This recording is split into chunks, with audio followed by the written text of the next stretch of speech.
To talk ಕಾರ್ಯಕ್ರಮಕ್ಕೆ ಸ್ವಾಗತ. ನಾನು ಚೇತನ್ ಶೆಟ್ಟಿ.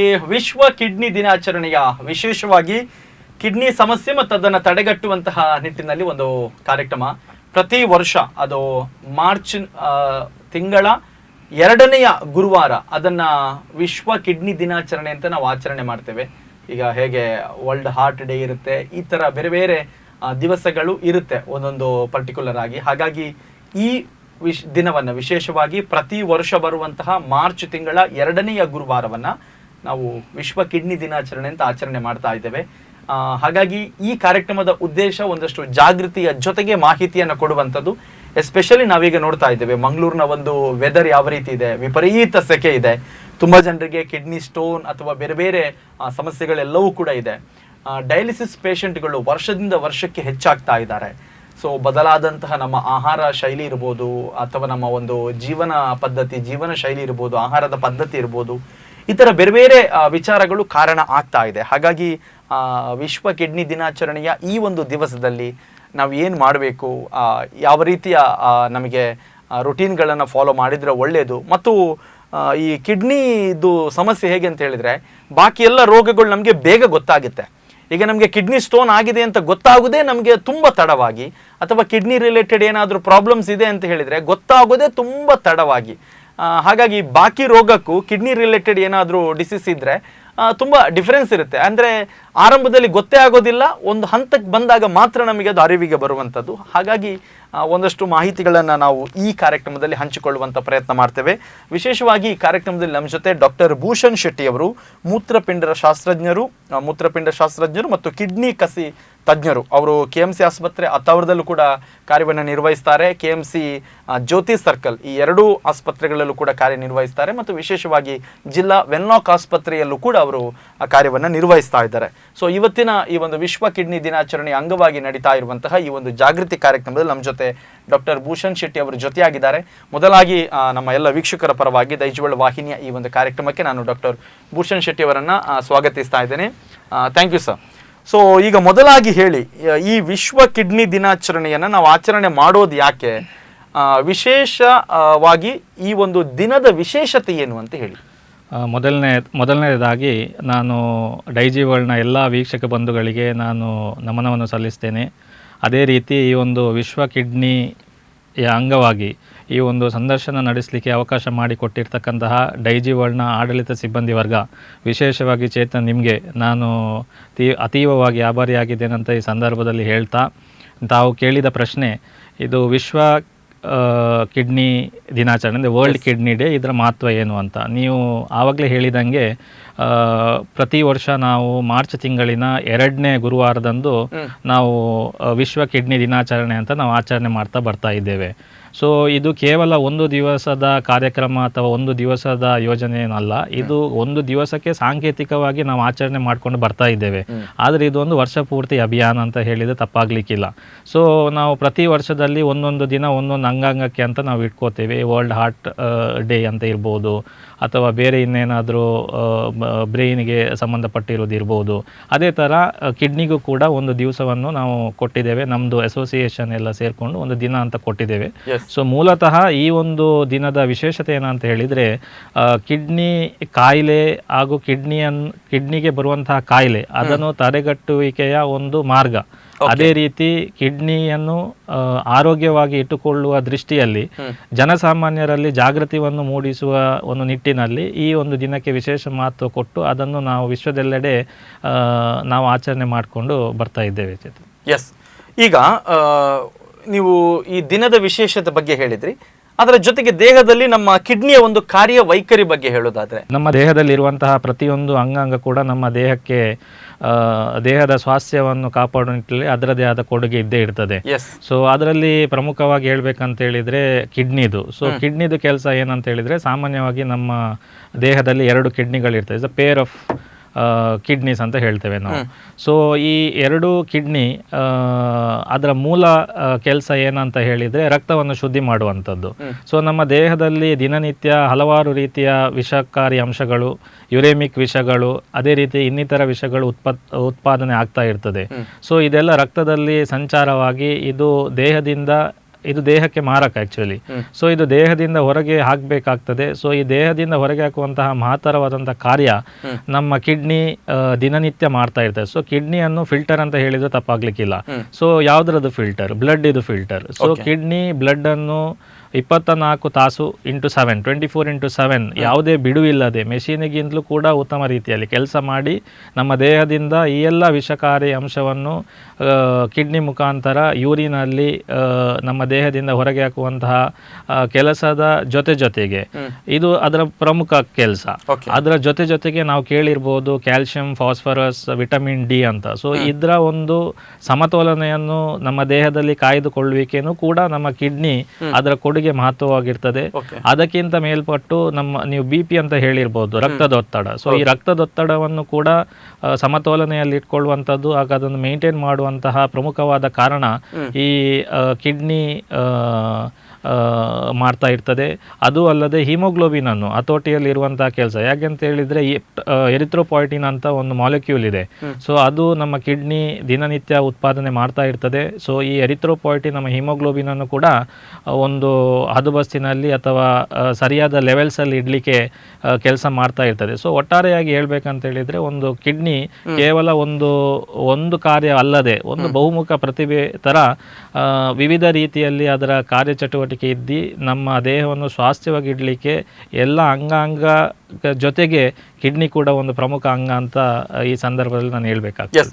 ಈಗ ಡಾಕ್ಟರ್ ಭೂಷಣ್ ಶೆಟ್ಟಿ ಅವರು, ನಾನು ಆರಂಭದಲ್ಲೂ ಕೂಡ ಹೇಳಿದೆ, ಈ ಬೇರೆ ಕಾಯಿಲೆಗಳಿಗೆ ಕಂಪೇರ್ ಮಾಡಿದ್ರೆ ಈ ಕಿಡ್ನಿ ಡಿಸೀಸ್ ಅಥವಾ ಏನಾದರೂ ಕಾಯಿಲೆಗಳು ನಮಗೆ ಆರಂಭಿಕ ಹಂತದಲ್ಲಿ ಗೊತ್ತೇ ಆಗೋದಿಲ್ಲ. ನೀವು ಸಡನ್ ಒಂದು ದಿವಸ ಹಾಸ್ಪಿಟಲ್ಗೆ ಹೋಗ್ತೀರಾ, ನಿಮಗೆ ಸ್ಟೋನ್ ಇದೆ ಅಂತ ಹೇಳ್ತಾರೆ.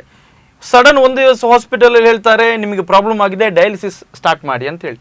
ಸೊ ಹಾಗೆ ನಾನು ಹೇಗೆ ಮೊದಲೇ ತಿಳ್ಕೊಳ್ಳೋದು ನನಗೆ ಕಿಡ್ನಿದು ಏನಾದರೂ ಒಂದು ಸಮಸ್ಯೆ ಆರಂಭ ಆಗ್ತಾ ಇದೆ, ನನ್ನ ದೇಹ ಕೊಡುವಂತಹ ಆರಂಭಿಕ ಸಿಗ್ನಲ್ಸ್ ಅಥವಾ ಸೂಚನೆಗಳು ಏನು, ನಿನ್ನ ಕಿಡ್ನಿಯಲ್ಲಿ ಸಮಸ್ಯೆ ಆಗಿದೆ ಅಂತ ಹೇಳಿ? ಓಕೆ, ನೋಡಿ, ಈಗ ಕಿಡ್ನಿ ಒಂದು ಪಾಪದ ಅಂಗ ಅಂತ ನಾನು ಹೇಳಲಿಕ್ಕೆ ಇಷ್ಟಪಡ್ತೇನೆ. ಯಾಕೆಂತ ಹೇಳಿದ್ರೆ ಅದಕ್ಕೆ ಯಾವುದೇ ರೀತಿಯಲ್ಲಿ ತೊಂದರೆ ಆದಾಗ ಅಥವಾ 50% ಕಿಡ್ನಿ ಡ್ಯಾಮೇಜ್ ಆದ ಮೇಲೆ ಅಷ್ಟೇ ಅದರದ್ದು ಸಿಂಪ್ಟಮ್ಸ್ ಇರ್ಬೋದು, ಅಥವಾ ಕ್ರಿಯಾಟಿನ್ ಅಂತ ನಾವು ಹೇಳ್ತೇವೆ, ಅದು ನಮ್ಮ ದೇಹದಲ್ಲಿ ಜಾಸ್ತಿ ಆಗ್ತಾ ಇರ್ಬೋದು. ಸೊ ಬಹುತೇಕ ಜನರಲ್ಲಿ 90-95% ಕಿಡ್ನಿ ಡ್ಯಾಮೇಜ್ ಆಗುವ ಮೊದಲು ಯಾವುದೇ ಸೂಚನೆ ಅವರಿಗೆ ಕಂಡು ಬರುವುದಿಲ್ಲ, ಏನು ಸಿಗ್ನಲ್ಸ್ ಇರಲ್ಲ ಬಹುತೇಕ ಜನರಿಗೆ. ಸೊ ಹಾಗಂತ ಹೇಳ್ಬಿಟ್ಟು ಸಿಂಪ್ಟಮ್ಸ್ ಇಲ್ಲದೆ ಇರ್ಲಿಕ್ಕೆ ಸಾಧ್ಯನಾ ಅಂತ ಕೇಳಿದ್ರೆ ಖಂಡಿತವಾಗ್ಲೂ ಕೆಲವೊಂದಷ್ಟು ಸಿಂಪ್ಟಮ್ಸ್ ಇರ್ತದೆ, ಬಟ್ ಅದು ನಾನ್ ಸ್ಪೆಸಿಫಿಕ್ ಆಗಿರ್ತದೆ. ಅಂದ್ರೆ ಆಯಾಸ ಇರ್ಬೋದು, ಸುಸ್ತು ಇರ್ಬೋದು, ನಿದ್ದೆ ಬರುವುದಿಲ್ಲ, ಅಥವಾ ಅನ್ಎಕ್ಸ್ಪ್ಲೇನ್ಡ್ ಎನಿಮಿ ಅಂದರೆ ಹಿಮೋಗ್ಲೋಬಿನ್ ಟೆಸ್ಟ್ ಮಾಡಿದ ಕಡಿಮೆ ಇದ್ದಿರ್ಬೋದು. ಸೊ ಇದನ್ನು ಫರ್ದರ್ ನಾವು ಇವ್ಯಾಲ್ಯೂಯೇಟ್ ಮಾಡಲಿಕ್ಕೆ ಹೋಗಿರಲ್ಲ. ಸೊ ನಾನ್ ಸ್ಪೆಸಿಫಿಕ್ ಸಿಂಪ್ಟಮ್ಸ್ ಇರ್ಬೋದು, ಬಟ್ ಅದನ್ನು ನಾವು ಅಷ್ಟು ಜ್ಞಾನ ಕೊಡದೆ ಹೋದ್ರೆ ಈ ಕಿಡ್ನಿ ಡಿಸೀಸ್ ಏನಿದೆ ನಮ್ಮ ದೇಹದಲ್ಲಿ ಅದು ಅನ್ಡಯಾಗ್ನೋಸ್ಡ್, ಅದು ಗೊತ್ತಿಲ್ಲದೆ ತೀವ್ರ ತರಕ್ಕೆ ಡ್ಯಾಮೇಜ್ ಆಗಿಬಿಟ್ಟು ಬಹುತೇಕ 90-95% ಡ್ಯಾಮೇಜ್ ಆಗಿ ಆಮೇಲೆ ಅದರ ಪರಿಣಾಮ ಎದುರಿಸಿ ನಾವು ಆಸ್ಪತ್ರೆಗೆ ಹೋಗುವಂತಹ ಜನರೇ ಈಗಿನ ಕಾಲದಲ್ಲಿ ಹೆಚ್ಚಿರುವುದರಿಂದ. ಸೊ ನೀವು ಹೇಳಿದ್ದು ಸರಿನೇ, ಈ ಸಿಂಪ್ಟಮ್ಸ್ ಇನಿಷಿಯಲ್ ಸ್ಟೇಜಸ್ ಅಲ್ಲಿ ಬರುವುದಿಲ್ಲ ಅಂಟಿಲ್ ಅಂಡ್ ಅನ್ಲೆಸ್ ಯಾರು ಇದರ ಬಗ್ಗೆ ಹೆಚ್ಚು ನಾಲೆಜ್ ಇರ್ತದೆ. ಈ ನಾಲೆಜ್ ಅಂತ ಹೇಳಿದ್ರೆ ಕಿಡ್ನಿ ಸಮಸ್ಯೆ ಬರುವುದನ್ನು ಅಥವಾ ಫಾರ್ ಎಕ್ಸಾಂಪಲ್ ಹೇಳ್ಬೇಕಂದ್ರೆ ಫ್ಯಾಮಿಲಿಯಲ್ಲಿ ನೆರೆಕರೆಯಲ್ಲಿ ನೋಡಿರ್ತಾರೆ ಕಿಡ್ನಿ ಸಮಸ್ಯೆ, ಡಯಾಲಿಸಿಸ್. ಸೊ ಅವರಿಗೆ ಎಲ್ಲ ಭಯ ಇರ್ತದೆ, ಕಿಡ್ನಿ ಸಮಸ್ಯೆ ಬಂದ್ರೆ ಇದೆಲ್ಲ ಪರಿಣಾಮ ಆಗ್ಬೋದು ಅಂತ. ಸೊ ಅಂತ ಜನರು ಏನ್ ಮಾಡ್ತಾರೆ ಅಂತ ಹೇಳಿದ್ರೆ 6 ತಿಂಗಳಿಗೆ ಒಂದ್ಸರ್ತಿ ಅಥವಾ ವರ್ಷಕ್ಕೊಂದ್ಸರ್ತಿ ಎಲ್ಲ ಎಕ್ಸಿಕ್ಯೂಟಿವ್ ಪ್ರೊಫೈಲ್, ಬ್ಲಡ್ ಟೆಸ್ಟ್ ಎಲ್ಲ ಮಾಡುವಂತ ಸಂದರ್ಭದಲ್ಲಿ ಇಫ್ ಎಟ್ ಆಲ್ ಅವರಿಗೆ ಅರ್ಲಿ ಕಿಡ್ನಿ ಡಿಸೀಸ್ ಇದ್ರೆ ಅದನ್ನ ಆ ಸಂದರ್ಭದಲ್ಲಿ ಪತ್ತೆ ಹಚ್ಚಿ ಅದನ್ನ ಹತೋಟಿಯಲ್ಲಿರುವಂತ ಕೆಲಸ ಮಾಡಬಹುದು. ಇಲ್ಲ ಅದಕ್ಕೋಸ್ಕರನೇ ಈ ವಿಶ್ವ ಕಿಡ್ನಿ ದಿನಾಚರಣೆಯ ಒಂದು ಏಮ್ ಅಥವಾ ಒಬ್ಜೆಕ್ಟಿವ್. ಈ ದಿನದ ಮುಖಾಂತರ ನಾವು ಏನು ಸಾರ್ಲಿಕ್ಕೆ ಇಷ್ಟಪಡ್ತೇವೆ ಸಮಾಜಕ್ಕೆ ಅಂತ ಹೇಳಿದ್ರೆ ಡಿಟೆಕ್ಟ್ ಅರ್ಲಿ ಅಂತ, ಅಂದ್ರೆ ಅರ್ಲಿ ಸ್ಟೇಜಸ್ ಅಲ್ಲಿ ಡಿಟೆಕ್ಟ್ ಮಾಡಿ. ಇದನ್ನು ಹೇಗೆ ನಾವು ಡಿಟೆಕ್ಟ್ ಮಾಡಬಹುದು? ಡಿಟೆಕ್ಟ್ ಅಂತ ಹೇಳಿದ್ರೆ ಯಾರಿಗೆ ಡಯಾಬಿಟಿಸ್, ಹೈಪರ್ ಟೆನ್ಷನ್ ಇದೆ ಅವರು 3 ತಿಂಗಳಿಗೆ ಒಂದ್ಸರ್ತಿ ಅಥವಾ 6 ತಿಂಗಳಿಗೆ ಒಂದ್ಸರ್ತಿ ಬ್ಲಡ್ ಟೆಸ್ಟ್ ಮಾಡ್ತಾ ಇರಬೇಕು, ಯೂರಿನ್ ಟೆಸ್ಟ್ ಮಾಡ್ತಾ ಇರಬೇಕು. ಅದೇ ತರ ಯಾರಿಗೆ ಇದು ಕೊಮೋರ್ಬಿಡಿಟೀಸ್ ಇಲ್ಲ ಅವರು ವರ್ಷಕ್ಕೆ ಒಮ್ಮೆ ಆದ್ರೂ ಕೂಡ ಯೂರಿನ್ ಟೆಸ್ಟ್, ಕ್ರಿಯಾಟಿನಿನ್ ಮಾಡಿಬಿಟ್ಟು ಏನಾದ್ರೂ ಸಮಸ್ಯೆ ಕಿಡ್ನಿಯಲ್ಲಿ ಇದೆನಾ ಅಂತ ಪತ್ತೆ ಹಚ್ಚಿ ಅರ್ಲಿ ಸ್ಟೇಜಲ್ಲಿ ಇದ್ದರೆ ಅದನ್ನು ಅರ್ಲಿ ಸ್ಟೇಜಲ್ಲಿ ಕಂಟ್ರೋಲ್ ಮಾಡಿ ಗುಣಮಟ್ಟದ ಆರೋಗ್ಯವನ್ನು ಕಾಯ್ದುಕೊಳ್ಳಲಿಕ್ಕೆ ಅದೊಂದು ಉತ್ತಮ ಒಂದು ವೇದಿಕೆ ಅಂತ ನಾನು ಹೇಳಲಿಕ್ಕೆ ಇಷ್ಟಪಡ್ತೇನೆ. ಓಕೆ, ಈಗ ಸ್ಪೆಷಲಿ ಇದು ಸಮ್ಮರ್ ಸೀಸನ್ ಆದ ಕಾರಣ ನಾನು ಈ ಪ್ರಶ್ನೆ ನಿಮ್ಮ ಹತ್ರ ಕೇಳ್ತಾ ಇದ್ದೇನೆ. ತುಂಬ ಸೆಕೆ ಇದೆ ಈಗ ನಮ್ಮ ಮಂಗಳೂರಿದ್ದು. ಸೆಕೆ ಹೇಗಿದೆ ಅಂತ ಹೇಳಿದರೆ ನಾವು ವಿಪರೀತ ಮಟ್ಟಕ್ಕೆ ಹೋಗ್ತಾ ಇದ್ದೇವೆ. ಈ ಹಂತದಲ್ಲಿ ಯಾರಿಗಾದರೂ ಮೂತ್ರ ಮಾಡುವಾಗ ತುಂಬ ಉರಿ ಮೂತ್ರ ಹೋಗುವಂಥದ್ದು ಈ ಥರದ್ದೇನಾದರೂ ಸಮಸ್ಯೆಗಳು ಕಂಡು ಬಂದರೆ ಸೊ ಇಮಿಡಿಯೇಟ್ ಅವರು ಒಂದು ಟೆಸ್ಟ್ ಮಾಡಿಸೋದು. ಈಗ ಕಿಡ್ನಿ ಸ್ಟೋನ್ ಬಗ್ಗೆ ನಾನು ಕೇಳೋದಾದರೆ ಏನು ಮಾಡಬೇಕು ಆರಂಭಿಕ ಹಂತದಲ್ಲಿ? ನೋಡಿ, ಈಗ ನಮ್ಮ ಇದರಲ್ಲಿ ನೋಡ್ಬೇಕಂತ ಹೇಳಿದರೆ ಈಗ ತೀವ್ರವಾಗಿ ಏನಂತ ಹೇಳುದು ಬಿಸಿಲಿರುವುದರಿಂದ ಸೊ ಖಂಡಿತವಾಗ್ಲೂ ನೀರು ಹಾವಿಯಾಗಿ ಹೋಗ್ತದೆ. ಡಿಹೈಡ್ರೇಷನ್ಗೆ ನಾವು ತುತ್ತಾಗ್ತೇವೆ. ಅದರಲ್ಲೂ ಕೂಡ ಈ ಔಟ್ಸೈಡ್ ಅಂದರೆ ಅದರಲ್ಲೂ ಕೂಡ ಈ ಹೊರಗಡೆ ಕೆಲಸ ಮಾಡುವಂಥ ಮ್ಯಾನ್ಯುವಲ್ ಲೇಬರರ್ಸ್ ಇರ್ಬೋದು. ಸೊ ಇವರು direct they will come in contact with the sunlight. So ಅಂಥ ಸಂದರ್ಭದಲ್ಲಿ ಇವರಿಗೆ ದೇಹದಲ್ಲಿ ನೀರಿನ ಅಂಶ ಕಡಿಮೆ ಆಗುವಂಥ ಸಾಧ್ಯತೆ ಇವರಲ್ಲಿ ಹೆಚ್ಚಿರ್ತದೆ. ಇವರು ಅದಕ್ಕೆ ತಕ್ಕಂತೆ ನೀರನ್ನು ತಗೊಂಡು ನಮ್ಮ ದೇಹವನ್ನು ಹೈಡ್ರೇಟ್ ಮಾಡದೇ ಹೋದ ಸಂದರ್ಭದಲ್ಲಿ ನೀರಿನ ಅಂಶ ಕಡಿಮೆಯಾಗಿ ಇದು ಏನಾಗ್ತದೆ, ಇವ್ರದ್ರಲ್ಲಿ ಯೂರಿನ್ ಕಾನ್ಸಂಟ್ರೇಟ್ ಆಗುವ ಸಂಭವ ಇರ್ತದೆ. ಸೊ ಈ ಕಾನ್ಸಂಟ್ರೇಟ್ ಆದಂಥ ಯೂರಿನ್ ಕೂಡ ಕೆಲವೊಂದೊಂದು ಸರ್ತಿ ಯೂರಿನ್ ಹೋಗುವಾಗ ಉರಿ ಬರುವ ಸಾಧ್ಯತೆ ಇರ್ತದೆ ಒಂದು. ಆಮೇಲೆ ಇನ್ನೊಂದು ವಿಷಯ ತಂದ್ರಿ, ಕಿಡ್ನಿಯಲ್ಲಿ ಸ್ಟೋನ್ ಆಗೋದು ಅಂತ. ಸೊ ಕಿಡ್ನಿಯಲ್ಲಿ ಸ್ಟೋನ್ ಅಂತ ಹೇಳಿದರೆ ಒಂದು ಅದರ ಪ್ಯಾಥೋಫಿಸಿಯಾ ಅಥವಾ ಅದು ಹೇಗೆ ಆಗ್ತದೆ ಅಂತ ನೋಡಿದರೆ ಒಂದು ಸ್ಟೆಪ್ ಅದರಲ್ಲಿ ಏನಂತ ಹೇಳಿದರೆ ನೀರಿನ ಅಂಶ ಕಡಿಮೆ ಆಗುತ್ತೆ. ಸೊ ನೀರಿನ ಅಂಶ ಕಡಿಮೆ ಆದರೆ ಈ ಸ್ಟೋನ್ ಕ್ರಿಸ್ಟಲ್ಸ್ ಏನಿದೆ ಅಲ್ಲ ಅದು ಜೋಡಣೆ ಅಂದರೆ ಹನಿ ಸೇರಿದರೆ ಹಳ್ಳ, ಈ ಕ್ರಿಸ್ಟಲ್ ಸೇರಿ ಏನಾಗ್ತದೆ ಅದು ಸ್ಟೋನ್ ಆಗಿ ಬದಲಾವಣೆ ಆಗ್ತದೆ. ಸೊ ಇದು ಸ್ಟೋನ್ ಚಿಕ್ಕದಿರ್ಬೋದು, ಆಮೇಲೆ ಬರ್ತಾ ಈ ನೀರಿನ ಅಂಶ ದೇಹದಲ್ಲಿ ಕಡಿಮೆ ಆದರೆ ದೊಡ್ಡ ಆಗ್ತಾ ಬರ್ಬೋದು. ಸೊ ಅದರ ಬದಲು ನಾವು ನಮ್ಮನ್ನು ಕಂಪ್ಲೀಟ್ ಆಗಿ ನೀರಿನ ಅಂಶವನ್ನು ಸಾಕಷ್ಟು ನಮ್ಮ ದೇಹದಲ್ಲಿ ಅಂದರೆ ಮೇಂಟೈನ್ ಮಾಡ್ತಾ ಹೋದರೆ ಈ ಕ್ರಿಸ್ಟಲ್ ಸೆಗ್ರಿಗೇಟ್ ಆಗುವುದನ್ನು ತಡೆಗಟ್ಟಿ ಸ್ಟೋನ್ ಆಗುವಂಥ ಒಂದು ಪರಿಸ್ಥಿತಿಯನ್ನು ತಪ್ಪಿಸಬಹುದು ಬಹುತೇಕ ಮಟ್ಟಿಗೆ ಅಂತ ನಾನು ಈ ವಾಹಿನಿ ಮುಖಾಂತರ ಹೇಳಲಿಕ್ಕೆ ಇಷ್ಟಪಡ್ತೇನೆ. ಸೊ ಬೇಸಿಕಲಿ ಏನು ಹೇಳಲಿಕ್ಕೆ ಇಷ್ಟಪಡ್ತೇನೆ ಅಂತ ಹೇಳಿದರೆ better to keep oneself hydrated especially in summer seasons in the present environment ಅಂತ ನಾನು ಹೇಳಿ. ಒಂದು ಕಡೆ ನೀರು ಕಮ್ಮಿ ಕುಡಿಯೋದು ಕೂಡ ಸಮಸ್ಯೆ, ಮತ್ತೊಂದು ಕಡೆ ಮೂತ್ರ ಬಂದಾಗ ಮಾಡದೆ ತಡೆ ಹಿಡಿಯೋದು ಕೂಡ ಸಮಸ್ಯೆಗೆ ಕಾರಣ ಆಗುತ್ತೆ. ಅಂದರೆ ಕಾನ್ಸಂಟ್ರೇಟ್ ಆಗಿದ್ದರೆ ಈಗ ಡಯಾಬಿಟೀಸಲ್ಲಿ ನಾವು ಹೇಳೋದಂತ ಹೇಳಿದರೆ ಯೂರಿನ್ ಬಂದ ತಕ್ಷಣ ನಾವು ಯೂರಿನ್ ಮಾಡಿದರೆ ಉತ್ತಮ. ಯಾಕೆಂತ ಹೇಳಿದ್ರೆ ಈಗ ಡಯಾಬಿಟಿಕ್ಸಲ್ಲಿ ಸೊ ಮೂತ್ರ ಬಂದ ತಕ್ಷಣ ಅದನ್ನು ಮೂತ್ರ ಮಾಡದೆ ಅಲ್ಲೇ ಸ್ಟಾಕ್ ಇಟ್ಟಂಥ ಸಂದರ್ಭದಲ್ಲಿ urine is a good medium for any bacteria to grow. ಅದೇ ರೀತಿ ಡಯಾಬಿಟೀಸ್ ಇರುವುದರಲ್ಲಿ ಇದು ರಿಸ್ಕ್ ಡಬಲ್ ಆಗಿರ್ತದೆ. ಸೊ ಅವರಿಗೆ ಯೂರಿನ್ ಇನ್ಫೆಕ್ಷನ್ ಆಗುವ ಸಾಧ್ಯತೆ ಭಾಳಷ್ಟು ಇರ್ತದೆ.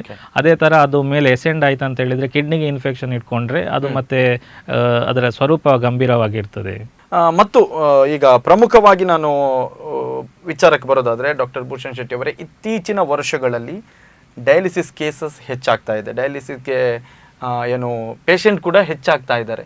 ಸೊ ನೀವು ಗಮನಿಸಿದ ಹಾಗೆ ಇತ್ತೀಚಿನ ದಿವಸಗಳಲ್ಲಿ ಇದು ಹೆಚ್ಚಾಗೋದಕ್ಕೆ ನಮ್ಮ ಬದಲಾದ ಆಹಾರ ಪದ್ಧತಿ ಮತ್ತು ಜೀವನ ಶೈಲಿನೇ ಪ್ರಮುಖ ಕಾರಣನ?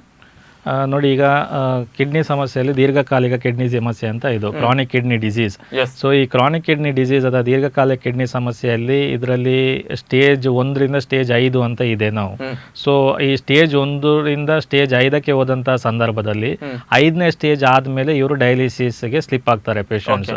ಸೊ ಇದು 1ರಿಂದ 5ಕ್ಕೆ ಎಷ್ಟು ಬೇಗ ಹೋಗ್ತಾರೆ, ಆಮೇಲೆ ಯಾರೆಲ್ಲ ಹೋಗ್ತಾರೆ ಅದೆಲ್ಲ ಬೇರೆನೇ ಒಂದು ವಿಚಾರ.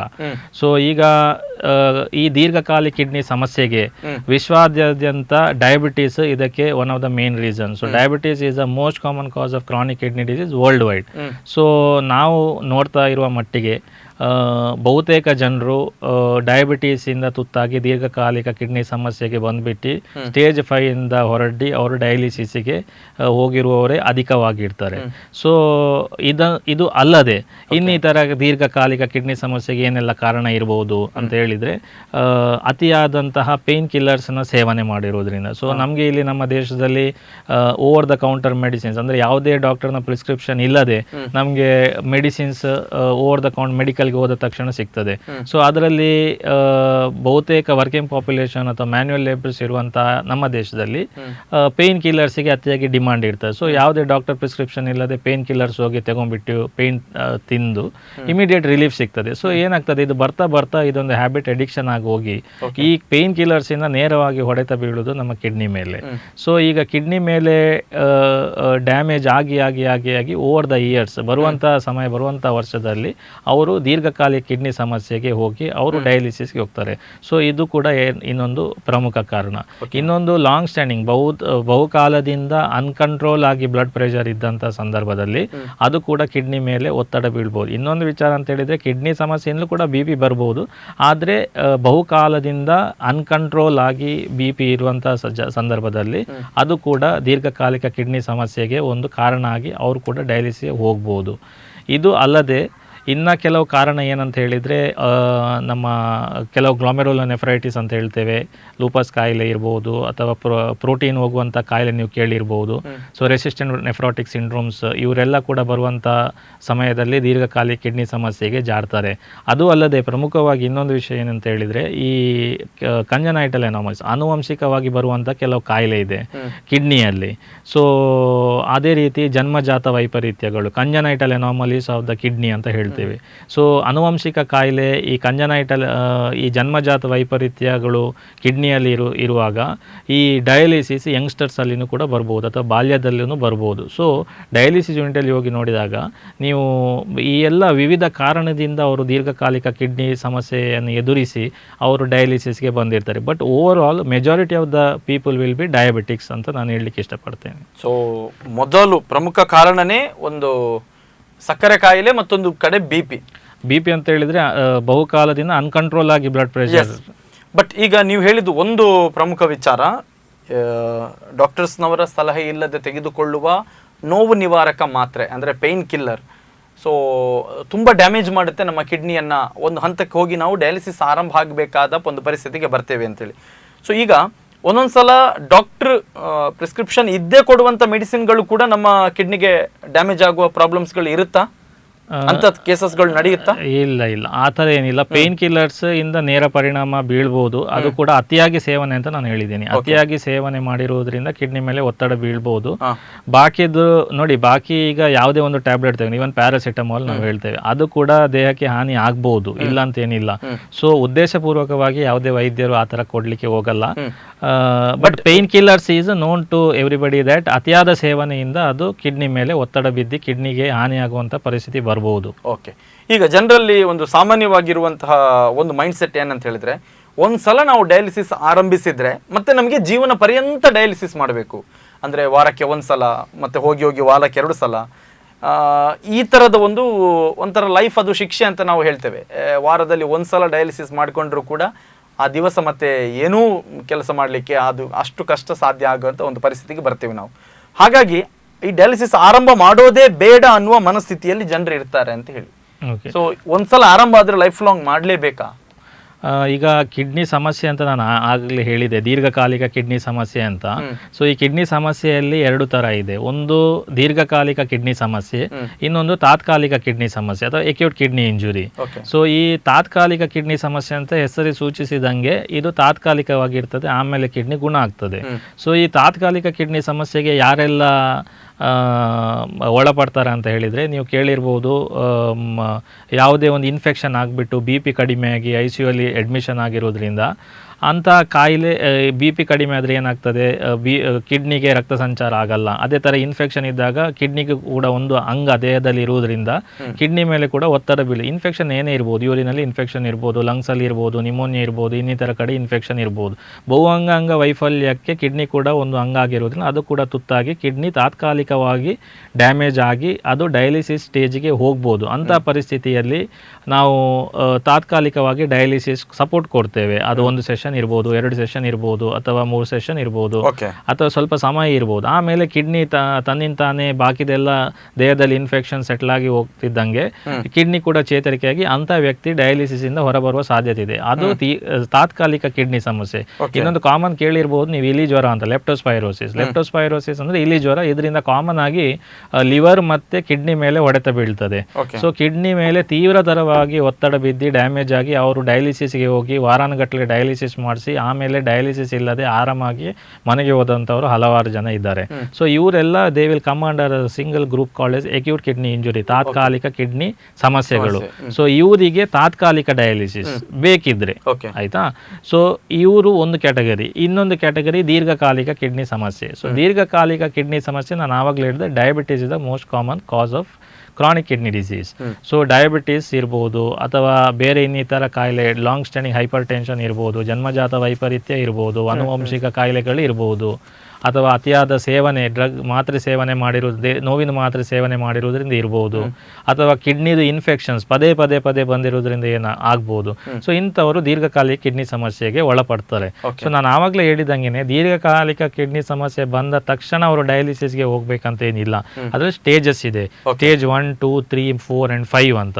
ಸೊ 1 ಬಂದವರು 1 ಅವ್ರದ್ದು ಜೀವನ ಪರ್ಯಂತ ಆಯುಷ್ಯ ಮುಗಿಯುವವರೆಗೆ ಇರ್ಬೋದು. 1 2 ಇಂದ 3 ಅಥವಾ 3ಗೆ ಹೋಗಿ ಅವರು ಜೀವನ ಕಳೀತಾ ಇರ್ಬೋದು.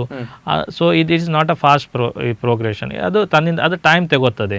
ಅದೇ ರೀತಿ 1ರಿಂದ 2ಕ್ಕೆ ಹೋಗ್ಲಿಕ್ಕೆ I mean stage 1 to stage 2ಗೆ ಹೋಗ್ಬೇಕಂತ ಹೇಳಿದ್ರೆ ಎನಿ ಅದರ್ ಫರ್ದರ್ ಇನ್ಸಲ್ಟ್ ಆದರೆ ಅದು ಬೇಗನೆ ಹೋಗ್ಬೋದು.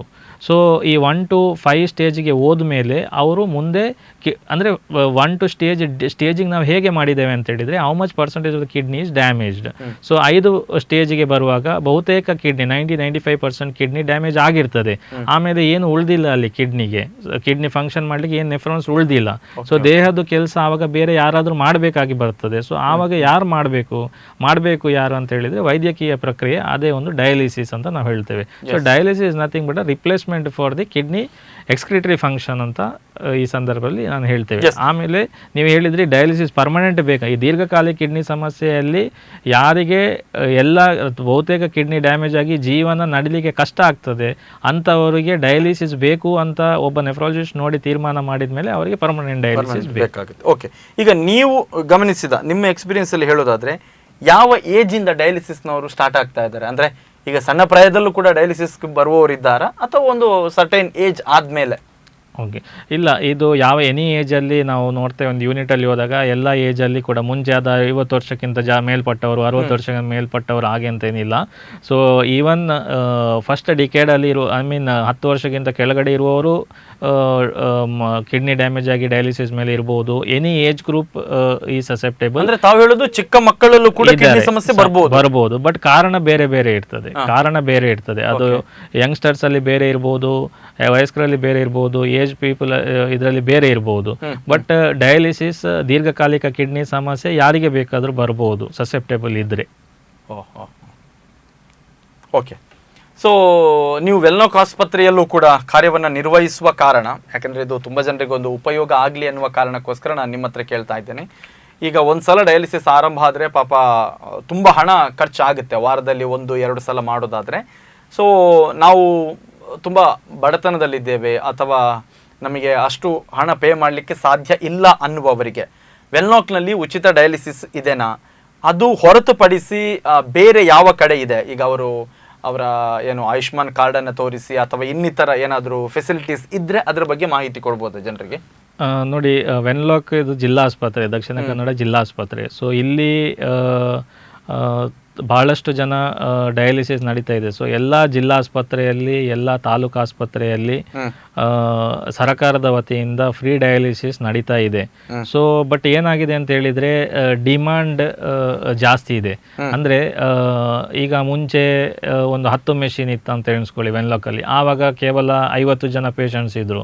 ಇವಾಗ ಅದೇ ಮೆಷಿನ್ಸ್ ಅನ್ನು 26-27ಕ್ಕೆ ಮಾಡಿದ್ದಾರೆ. ಸೊ ಇನ್ನ ಕೂಡ 200 ಜನ 250 ಜನ ಆಗಿದೆ. ಅಂದ್ರೆ ಕೇವಲ ಕೇಸಸ್ ಕೂಡ ಅಷ್ಟೇ ಜಾಸ್ತಿ ಆಗಿರೋದ್ರಿಂದ ಕೆಲವರಿಗೆ ಸ್ಲಾಟ್ ಸಿಗದೇ ಇರ್ಬೋದು, ಬಟ್ ಬರುವಂಥ ಸಮಯದಲ್ಲಿ ಸಿಗ್ತದೆ ಅವರಿಗೆ. ಸೊ ಇದು ಬರೀ ಜಿಲ್ಲಾಸ್ಪತ್ರೆಯಲ್ಲಿ ಮಾತ್ರ ಅಲ್ಲದೆ ತಾಲೂಕು ಆಸ್ಪತ್ರೆ, ಇವನ್ ಪುತ್ತೂರು, ಸುಳ್ಯ, ಕಡಬ ಎಲ್ಲ ಕಡೆ ನಮ್ಮ ದಕ್ಷಿಣ ಕನ್ನಡದಲ್ಲಿ ಹೇಳ್ಬೇಕಂತ ಹೇಳಿದರೆ ಎಲ್ಲ ಕಡೆಯಲ್ಲಿ ಕೂಡ ಸರ್ಕಾರದ ವತಿಯಿಂದ ಡಯಾಲಿಸಿಸ್ ಸೆಂಟರ್ಸ್ ಇದೆ. ಎಲ್ಲ ಡಯಾಲಿಸಿಸ್ ಸೆಂಟರ್ಸಲ್ಲಿ ಸರ್ಕಾರದ ವತಿಯಿಂದ ಫ್ರೀಯಲ್ಲಿ ಡಯಾಲಿಸಿಸ್ ನಡೀತಾ ಇದೆ.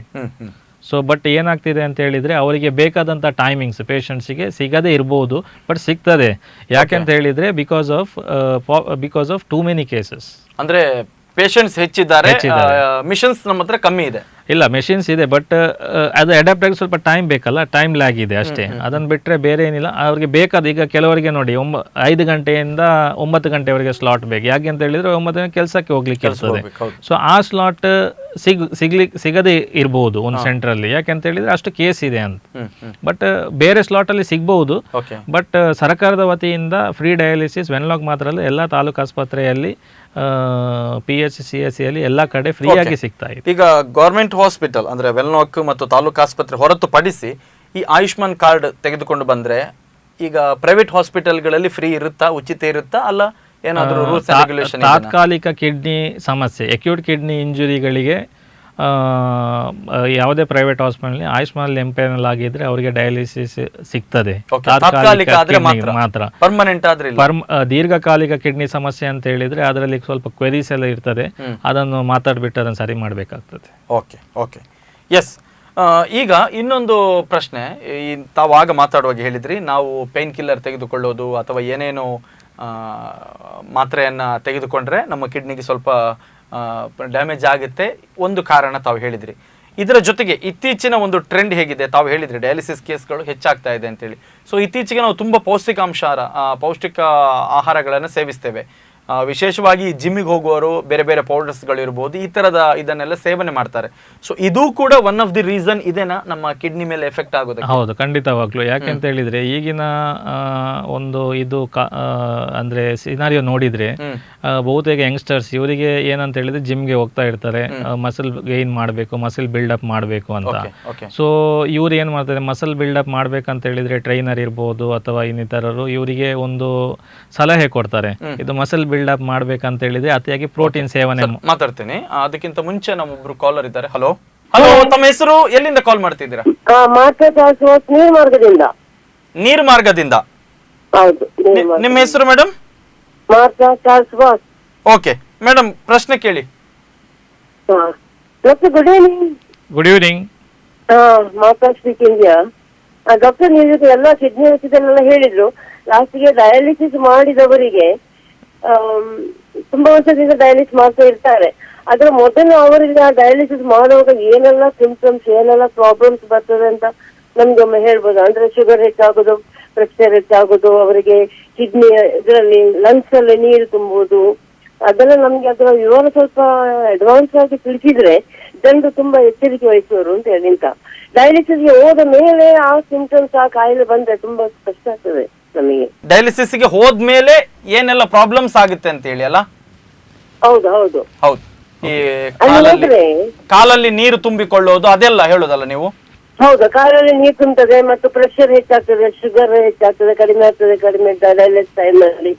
ಮತ್ತು ಲಂಗ್ಸ್ ಅಲ್ಲಿ, ಸ್ಪೆಷಲಿ ಲಂಗ್ಸ್ ಅಲ್ಲಿ ನೀರು ತುಂಬುತ್ತದೆ ಅವರಿಗೆ. ಅದನ್ನು ಅವರು ನೀರು ತೆಗೆಯುವುದು ಮತ್ತು ತುಂಬಾ ಆಂಟಿಬಯೋಟಿಕ್ ಎಲ್ಲ ಕೊಡ್ತಾರೆ. ಆ ವಿಷಯವಾಗಿ ಸ್ವಲ್ಪ ಡಾಕ್ಟರ್ ಹೇಳಿದ್ರೆ ಇಂತಹ ಪ್ರಾಬ್ಲಮ್ಸ್ ಗಳು ಬರ್ತದೆ, ಹಾಗಾಗಿ ನಾವು ಎಚ್ಚರಿಕೆ ವಹಿಸಬೇಕು ಮೊದಲೇ ಅಂತ ಒಂದು ಗೈಡ್ ಲೈನ್ಸ್ ಕೊಟ್ರೆ ಒಳ್ಳೇದಿತ್ತು ಜನರಿಗೆ. ಬಹಳ ಒಳ್ಳೆ ಪ್ರಶ್ನೆ ಕೇಳಿದ್ದಾರೆ ಅವರು. ಈಗ ಡಯಾಲಿಸಿಸ್ ಅಂತ ಹೇಳಿದ್ರೆ ಆವಾಗಲೇ ನಾನು ಹೇಳಿದೆ, ಇದೊಂದು ವೈದ್ಯಕೀಯ ಪ್ರಕ್ರಿಯೆ.